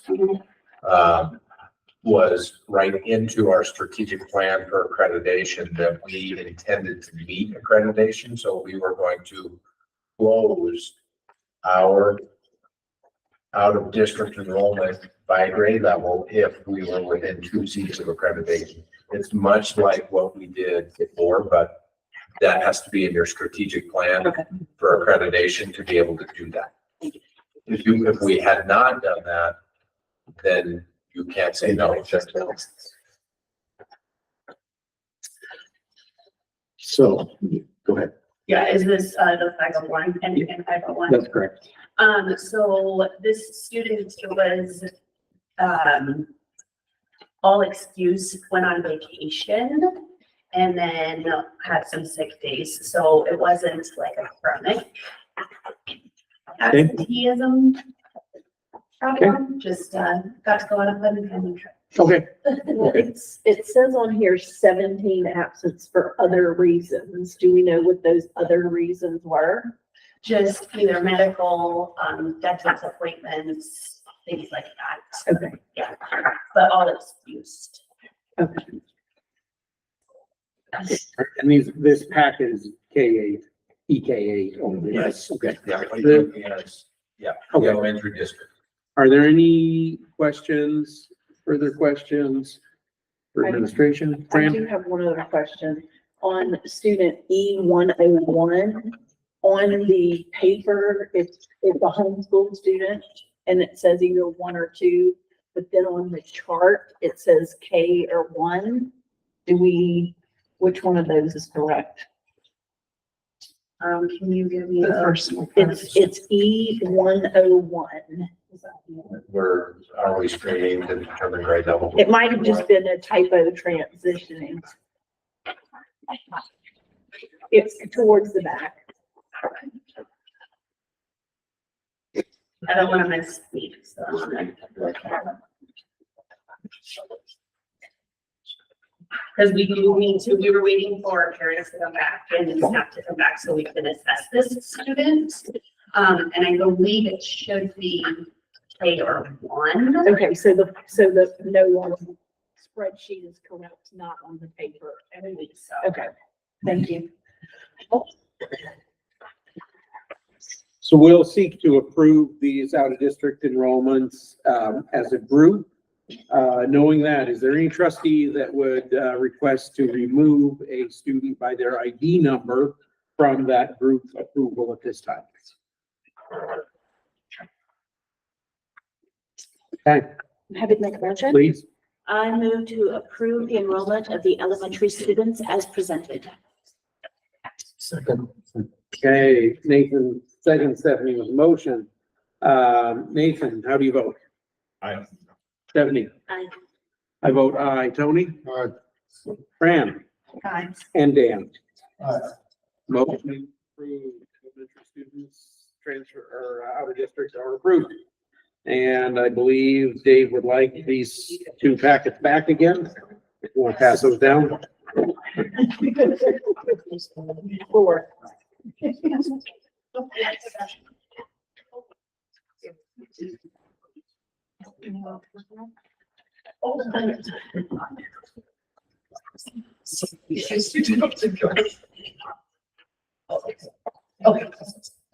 Guess what, this is high school. If you're along with that. Or along with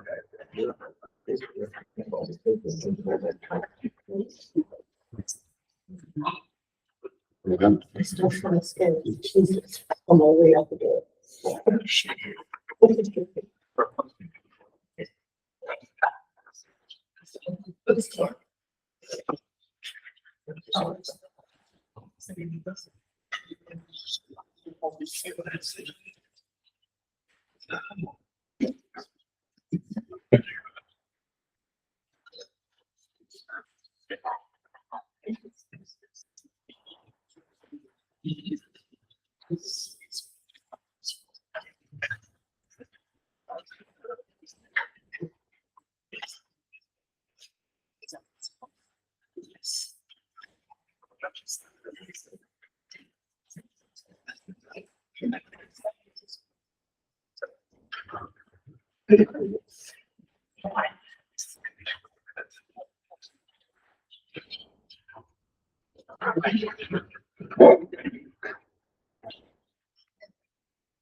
Yeah.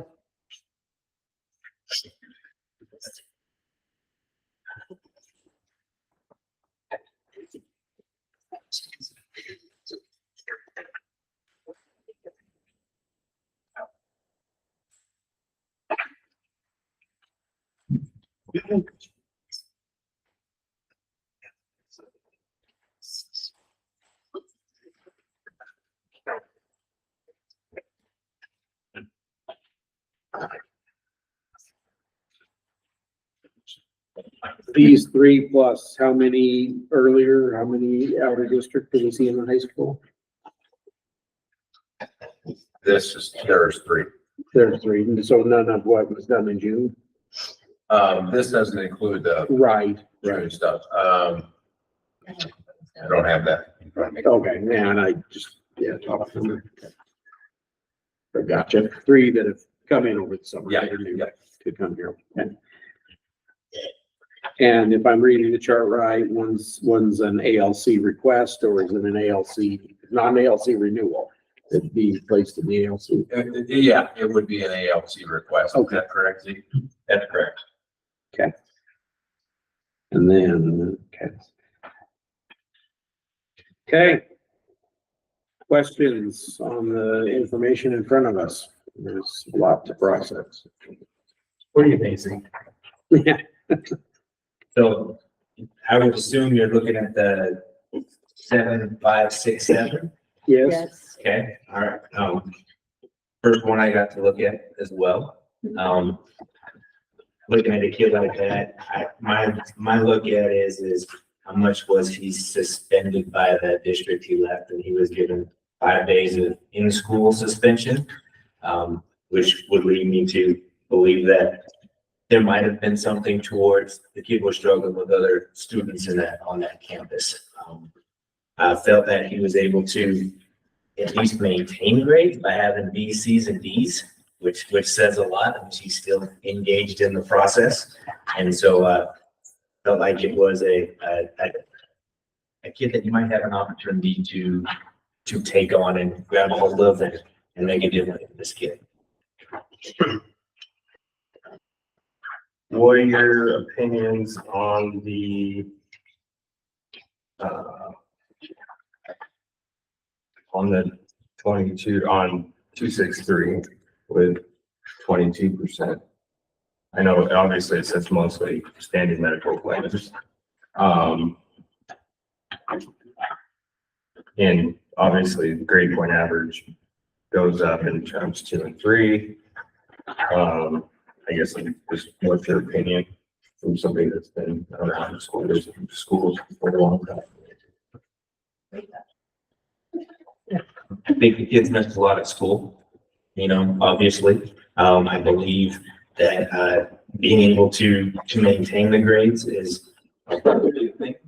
And you want to give some credence towards was there medical background that supported the kid being absent. You didn't see all unexcused, but you did see a lot of medical credence. I was very thankful for the secretary looking that up to be able to differentiate between those. And this is the student who's looking to be a part of the ALC, isn't it? I believe this is the student that's looking to be a part of the ALC 263. So they're looking for some recovery and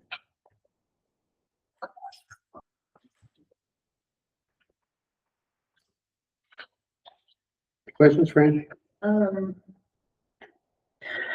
I'm new to this process, so I'll bear with me. Looking at the 7567, when we accept a student in, because I'm a firm believer that all students need a chance, right? And his grades obviously are showing that he's working. But if in fact, because he's an out of district and we have continuing problems, does the district have any recourse to be able to say, okay? Yes, there's a reapplication process, and if things don't go well. So the parents know upfront that if things continue in this direction, then we will have to review. It's not a permanent, Okay. policy, and Montana code say it's an annual enrollment. So there's reapplication we'll do one hopefully by April 1st of next year for students, and then out of district students in the summer of next year. So, but he will, but because it's an annual enrollment, he is here for the school year once we approve it. There could be other factors that, Okay. But to That's what- to your point, yes. Unless he Unless, does something that unless any his student would behavior do, right, continues in this manner. But once they're with us, Okay. it's level playing field. It's anything any student could get Okay. suspended for. The other one I had was on, the 4206. There's nothing indicating that there was a background check completed. And nothing about academics or conduct. I mean, there's nothing checked down there. Is there a reason for that? No, I see what you're looking at, and no initials on the academics, the Yeah, conduct, there's and the nothing. attendance. Yeah. I just signed the accept, yeah. I must have not did the signature. I'm just wondering if That I'm is, just wondering- that's an automatic situation. Oh, that's That's a an automatic. it's McKinney Vento. okay, so sorry, I missed that on the spreadsheet. Thank you. Dan? Z 7567, I noticed there's some areas written here. Was that school district contacted and provided this information, or how was this information obtained? So this one would have been there when I arrived, but the secretary called to confirm what the incidences were. For example, the 5 days ISS called to find out what was the cause of those 5 days ISS. So, Yes, thanks. On the 1263, that student automatically go to, ALC if he wanted to, or is that somebody that maybe you would evaluate that as it came along? that person would have to fill out an application process the same way that like a Stevensville person would have to fill out an application process. So the reason I ask is if it were me and I was in high school, if I saw a shortcut to get out of here, even if I could do well with the rest of school, I would have taken, I'd go to ALC so I could hustle up and be gone. And I'm just wondering, I don't want kids to start doing that. So I just was curious, if it was an individual evaluation and you vetoed it if you wanted to. Did you restate that? Just if you were just, if you could just fill out an application and get in the ALC, or if you had veto power over that, if you thought the kid was good enough to keep him in school full time for the full term of his 4 years of high school. Yeah, my process would be that, yes, I would have veto power over something like that. Working alongside, but yes, as the high school principal. And they have to meet the criteria in order to go to the ALC, and it is a team decision. So it's not just one person, and Mr. King would be obviously part of that team. So it depends on the student, but they have to meet the criteria in order to be accepted in the ALC. So it's not just anybody who turns in that application. Thank you. Questions on these three out-of-district enrollment applications? Is there a motion, or we'll handle them all as a group? Does any trustee wish to request that one or more student IDs is removed from the group?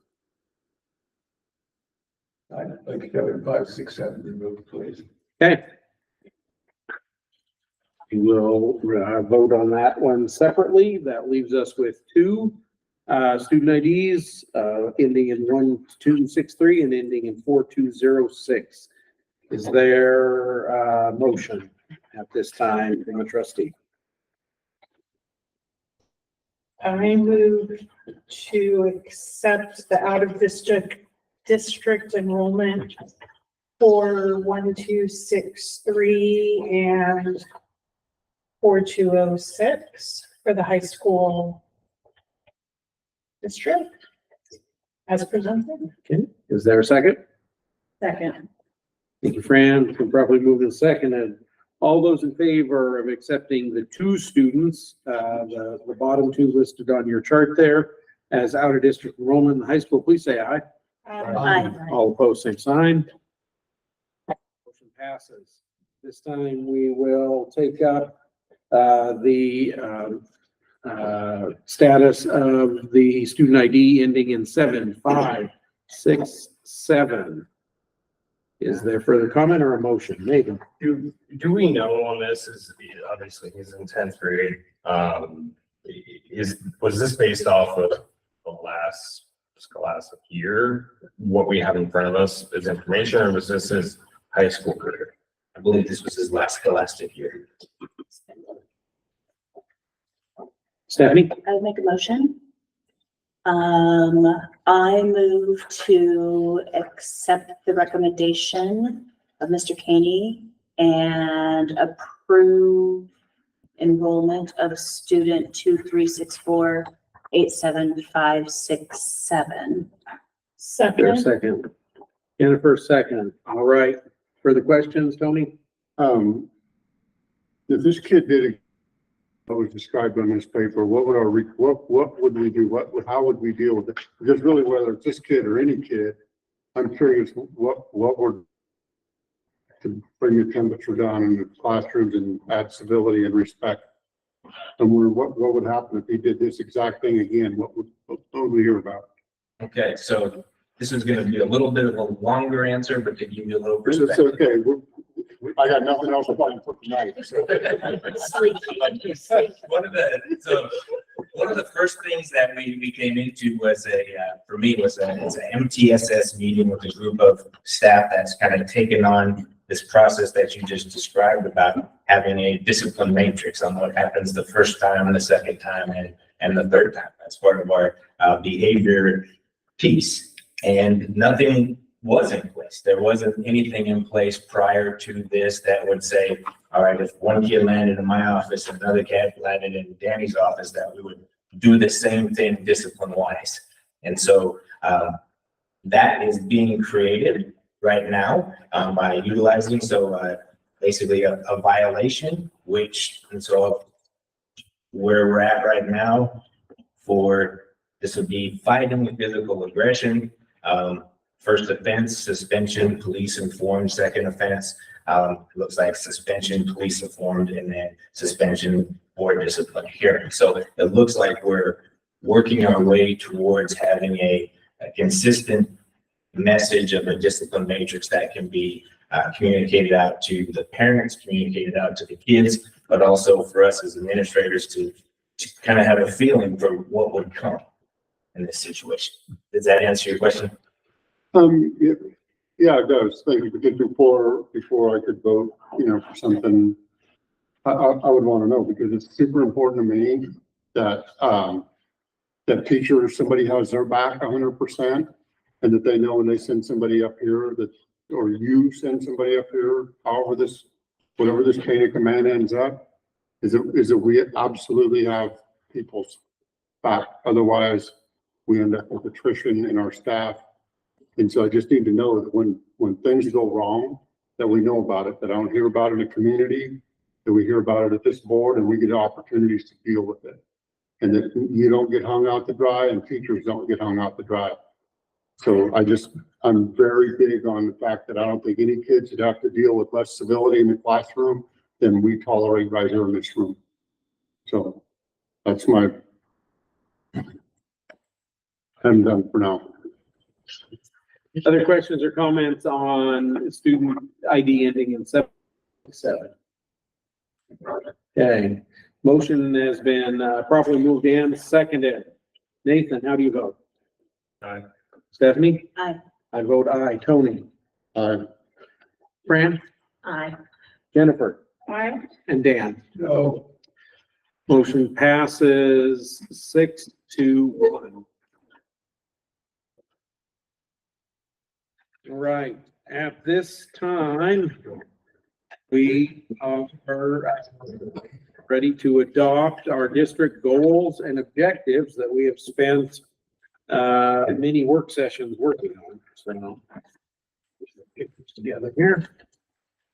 So you'll find these in your packet. You'll find these hopefully cleaned up in the way that we agreed that these should look and put in order at the Superintendent Tennis's request. These goals and objectives are ranked in order. The goals, of course, are the existing district goals, and then the objectives now are ranked in priority based on our many hours of discussion and the district office's input and guidance around those as well. So the purpose of tonight's action item is to adopt these. Since we have spent plenty of time looking them over and crafting them to the point that they are now. So, are there any questions or final comments before acting on these? Okay. The intent will be that these will get posted to the website, and these will accompany our over there and provide guidance for the district and for the district office to find their way through the school system. So, right, the entertain a motion at this time.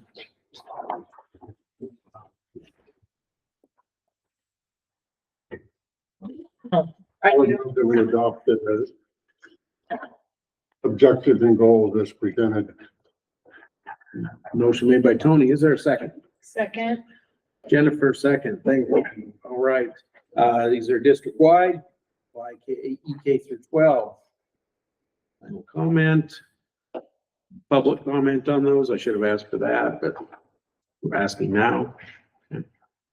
Right. All those in favor of adopting the district goals and objectives as presented, please say aye. Aye. All opposed, same sign. Motion passes. All right, wonderful. And then, related to that, and you'll need to look on, separate piece of paper are the budget priorities that we have laid out. And I think they just work super well with, all the budget work that, we've already gone over and has taken place. And so the budget priorities, there are no, as we discussed in numerous work sessions, there's no dollar figures attached with those. That's not the point of the priorities. They're simply guidance and direction around where we want to guide the district office and guide the priority use of funding. And so you'll see this as a cleaned up version of something we've worked on in a lot of work sessions. And similar to the last item, are there questions or comments from the board? Are there questions or comment from the public, from the administration? Priorities. All right. The chair would entertain a motion. Is this what we're looking at, Ben? This page Yeah. here? Yeah. Thank you. Should be front and back. Yes, thank you.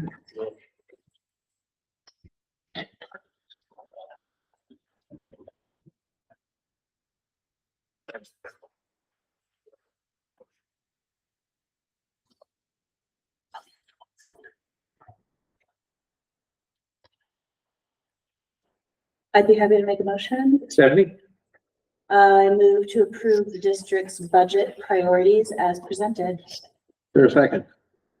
Second. Thank you, Tony. Right. All those in favor of passing and adopting the budget priorities as presented, please say aye. All opposed, same sign. Motion passes. Thank you. All right, that brings us to a board evaluation action item and a little bit of discussion around that. This is an item that has come out of the ad hoc governance committee. And so you'll also see hard copy, 2 pages of 18 items. These 18 items, Stephanie has really done the work here of working with Dan and drilling down into our last evaluation. I know that, of course, 2 board members were not part of that, but we took the data of the last board evaluation and then identified the turned out to be 18 lowest scoring areas, right, Dan? Yes. And then Stephanie's brought these into kind of an area that we can look at here. We have talked about in the past as a board, trying to learn from our mistakes and trying to improve ourselves. We are going to take an annual evaluation of ourselves. What are we going to do with that? So this is that first step. So what have we scored low in? What could we do better? As a governance committee, we have largely agreed that as great as it would be to tackle 18 items, we think we would fail. And so the thought is that could we take a look at these and identify the top handful, what do you think, 2 or 3 or something, that we really want to work on to be a better board. And so when we evaluate ourselves a year from now, we're not giving ourselves the same scores in these same areas. And so, Stephanie, Dan, what would you add to that dialogue? Well, I think that's a great idea. What I did is that I went through and I prioritized, and some of them I actually grouped together. And what I came up with is that I thought that 6. That's not saying we need to adopt 6, but virtually all of them had to deal with establishing goals and establishing priorities and being able to measure them. I think the one thing I would add to that is, The last item is not something that we reviewed ourselves on, but incorporates, the entire district, all the staff in our district are either currently working on or will be working on incorporating, components of the PLC Plus, model into their daily work life, and it feels very appropriate. The board also should. So, this is not something that has been part of board operations in the past, but it seems like something that should be going forward. So it's not part of our review. Sure. Is an item that we can look at if we want to make that. So the thinking for tonight is that we would identify those, or that people have ranked those to look at.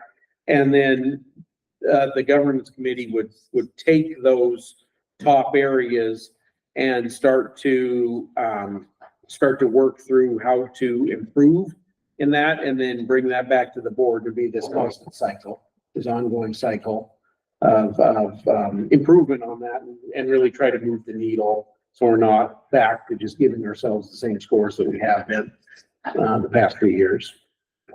So thoughts on that? If people had a chance to rank these or identify some things? I know it's getting late at night and it's getting hard to think. I think that, I think it's an awesome idea, and and it's maybe not an opportune time. Well, I think a lot of the work done on goals and objectives is amazing that you guys have done, and it has happened here. I think that anytime we have a goal, we have to figure out how to measure it. Or it's not, I think it really detracts from us as a goal when you look at our goals and there's something there that can't be measured. And so whatever we do, whichever one of these things we work on, we have to figure out what the method of measurement is for progress. Otherwise, it's easy to stand still and be subjective and pat yourself on the back. So however that works going forward, I think that needs to be incorporated into anything that we do. Well, I think the whole point of us going through this is our self-evaluation, things that we ranked ourselves low on. So anything that we choose, hopefully, if we're doing it all correctly, the next time we evaluate ourselves, we will rank ourselves higher because we have worked on them. And if we don't rank ourselves higher, that means we haven't actually focused on them like we said we were going to. Correct. So I mean, which, that's the objective as far as, that's how we determine right. how we're doing. So which handful should we focus on? Because we as a governance committee don't think that we'll succeed focusing on all 18. We'll fail. Right. Want me to share with you the 6 or 7 that I came up with? And Yes, please. no particular order. Second page, the board has adopted some explicit goals for itself, distinct from district goals. Okay. The board devotes more time putting out fires than it devotes to prepping for the future. I'm not sure I can measure that, but whatever. The board sets clear, organized priorities for the school year ahead. At least once a year, the board asks the superintendent to articulate his vision for the school's district's future and other strategies to realize that vision.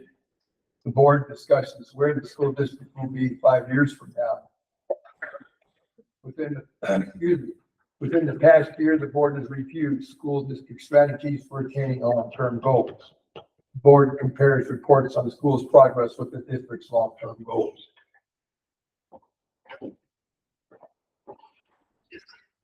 Thank you, Dan. Those are 7, right? Those 7. And there's one that's a repeat there. You'll notice as you look, so you can cross that. Okay. Other trustee thoughts on this so we can coalesce around something. Fran? So this evaluation was done before I even became a member of the board. Yes. And I'm assuming that the numbers are a collective score.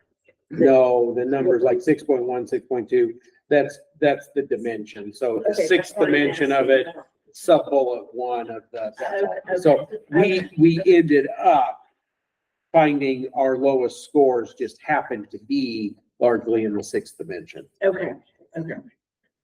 which is strategic. That was just clearing. Yeah, no, and a fair question. You've never been through it. Yeah, I absolutely. wasn't sure if that was a school or what. No, that was. no, they just, these were all the scores. Okay, so if I had to pick a few, and I'm looking at this for the first time, unfortunately, but that's my fault, not anybody else's fault. The board discusses and researches events and trends in the larger community that may affect schools, would be one for me. And the other one I just lost that I was. The board participates in in-service programs at regional, state, and national levels. I just know that I just participated in the online for the last 2 weeks with the state. And as a new board member, that's invaluable information, and any more information I can get that helps me to effectively do my elected position is a valuable tool to me. Thank you. So I'm marking down on my sheet everything that folks are elevating, so we can kind of narrow it down. So, long-term goals, it seemed to me would be a huge priority for me. Every successful organization, every successful business I know about has long-term goals. The further you look down the road, the sooner. Okay, mark that one, 6.7, okay? All right, we're getting close to marking them all. We're getting close to getting all 18 of them. I do really like, where to go? 4.9, where we get greater input from, I think we do a lot of that through the district office and through Mr. Tennis, but it would be nice to hear from people. Nathan, Jennifer. I really like the ones that Fran mentioned and 4.9 that Stephanie mentioned. I think we've done a lot of work as far as like goals and objectives that we haven't done in the past. So I feel like we're kind of already on that track. Okay. Ben, Mhm. I will add what Stephanie said about the PLC plus. I attended one of those meetings as well, and it was discussed in the part of the meeting that I was there. It was discussed how we all be on the same page, and I think that includes the board. I mean, we need to know how the PLC plus is being conducted, and we need to implement that into our board behavior as well. Okay.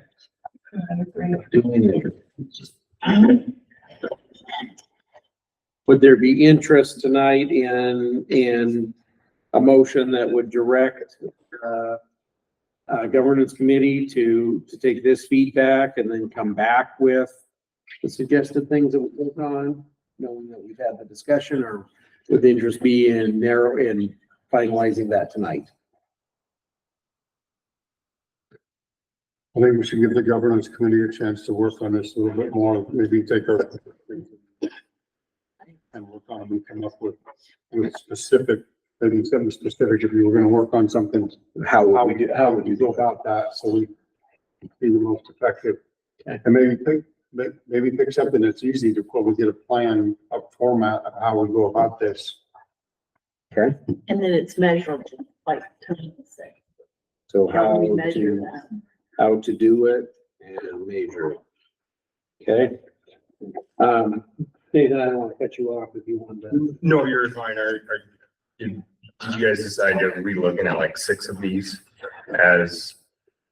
That'd be a high number to tackle. Yeah, I think my goal would be that whatever we pick, we really are committed to trying to address it, and I'll go 4, and 6 would be a lot. Yeah.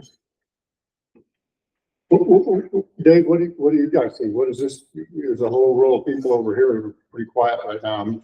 Yeah. the picture I needs think, to be worked. I think 18 objectives for you to come to some sort of a conclusion tonight at this hour is not the most productive decision making. I would suggest that we take another, narrow this down and then have another discussion to choose, whatever number you feel is appropriate. But I am an advocate for focus and trying to get a little clearer, but I don't think that we can make a good decision with that tonight. Well, I think we can have a motion to, if there's interest, a motion to direct it back to governance to do what we talked about. If it's interesting. How do you feel about that? I agree wholeheartedly. Okay. Unfortunately, what we're going to be dealing with here is again, a large volume of suggestions that somehow I think we need to narrow down to something that a board we can manage. So that's going to be a difficult task to accomplish, I think.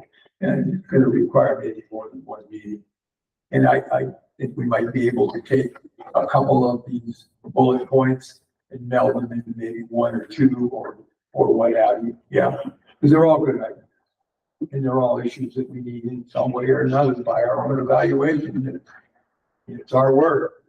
We need to address in some capacity. So I'd like to make a motion that we turn this back to the committee and let them pick 2 items of their choice to work on, because they're the ones that are going to decide for us to do it. There a second? Second.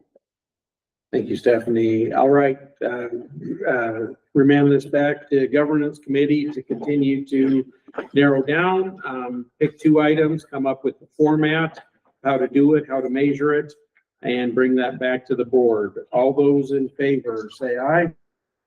All opposed, same sign. Motion passes. We have 2 items left, I think, tonight's agenda. Reinstate the high school Spanish club. Superintendent Ennis, care to share that a little bit? You have a supplement that I passed out earlier today. It is the reinstatement of a former club, the high school Spanish club. Allie Lindman, our high school Spanish teacher, and she does teach Spanish, has interest in being the advisor for this particular club and would like to get this activity off and running again. I think it is more evidence of the more we can involve kids, the more they get connected, the more involved they are. With the addition of this, the Spanish club stipend is already existing in the CBA. So there's a stipend that goes with this position. And I support the reinstatement of this. Other questions about reinstating the high school Spanish club? You'll find the application in front of you, filled out, approved by the building administrator. I move that we approve the high school Spanish club. I appreciate that. Is there any public comment on that? Okay, is there a second? Second that motion. All right, it's been moved and seconded. All those in favor? Aye. Approving. All opposed, same sign. Motion passes. Our last item of the night is our consent agenda. You'll find a lengthy consent agenda if you go backwards in your packet. The employment of an elementary teacher, numerous coaches, numerous volunteers, paraprofessionals, and then a handful of resignations, as well as activity advisors and activity coaches that we have there as well. So items on tonight's consent agenda have been organized as such due to their similar nature that have been deemed unlikely by the superintendent and the board chair to require individual discussion. Any trustee has the right to request that an item be removed from the consent agenda to be debated and acted upon by itself. Does any trustee wish to remove an item from tonight's consent agenda? I'd like to make a comment. Okay. It says at the bottom, all employment pending the completion of satisfactory background checks. And I'm particularly interested in those positions would fall under MHSA. And that would be our coaches, be they volunteers, and certainly head coaches. And one of the things that I would like to add here is that before they have to comply with the 3 requirements that are set forth by the high school association in order to, and that is part of the activity handbook. So they have to complete the rules clinic, they have to complete the concussion protocol, and once every 5 years, they have to, the national coaches certification has to be approved. They have to pass that every 5 years. Mr. Caney and I and Brody have had a conversation about that, with that expectation to get a timeline set to get all of our approved volunteer coaches for background checks and go through those courses that you just listed. So Dan, are you saying that their volunteer status is pending until it's done? Is that what you're asking? Correct. So they're not approved until they've got that done. Is that in line with what you're working on with? So you want them held out from participating? Well, is that reasonable? I mean, I'm no longer on the ground. So is that a reasonable expectation? I think it's a reasonable expectation to have us set a timeline for our coaches to get them approved. I think it's going to create more of an issue for us. And I think that they're going to be working with kids with the head coaches present. So there's not anything that I would be concerned about them being by themselves with students or student athletes. I would suggest that we just establish a timeline and have Brody establish that with the head coaches and have the volunteer coaches complete that. And if they don't meet the deadline, then they don't meet. I'm fine with that, as long as it's accomplished, because I know there were issues with this last year. Yep, and I hear it, I respect it, I think it's a very appropriate thing to have. And we just need to meet the expectation.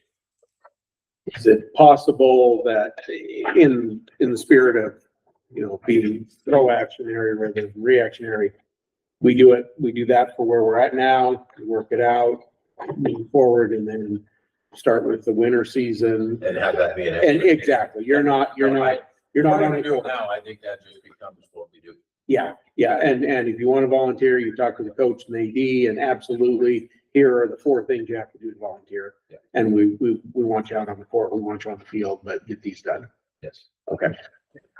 That sounds, No, I'm fine with that. I just want to make sure those 3 things are happening. that are NHSA approved and involved as far as coaches, that stuff. Yes.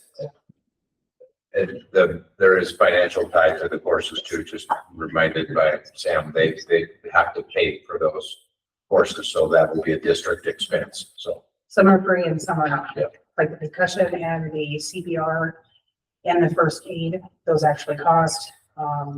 We just had one of our middle school coaches do it, those 2 trainings, and it was $80 for that. It's So an just so you- investment, I just need you to know. Just so you that. understand the cost to it. So, and I know it's late, but other schools just have a day where they do that. You grab Christy Gall out of Victor, who brings up and down the valley, and let's not pay tons of money, let's just say this is the day we're gonna do first aid CPR. Yeah, that would require us, we gotta get organized. I'm sure, but yeah, moving forward, I guess would be the way, I mean, that's the way other districts do that, rather than shell out $80 every time somebody goes do it online. So, okay, yeah, that's right, okay. So I'll just ask again, does any trustee wish to remove any item from the consent agenda? There is an online cost for CPR and first aid. And then once you do the online portion, then you have to pay for the instructor and the card. So it's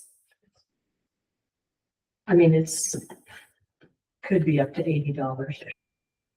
It's not, there's 2 costs.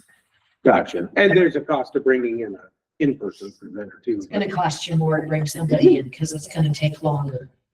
If they do the online portion, then they bring in the certificate that they completed the online and then the instructor just tests them out. So Okay, trustee approval of the consent agenda only pertains to those items the trustees legally have the right to approve under Montana Code annotated. Is there any objection to approving consent agenda as presented? Seeing none, the consent agenda is approved. Any other business tonight? Is there a motion to adjourn? Stephanie, Tony, all those in favor? All opposed, no, meeting adjourned. 10:57.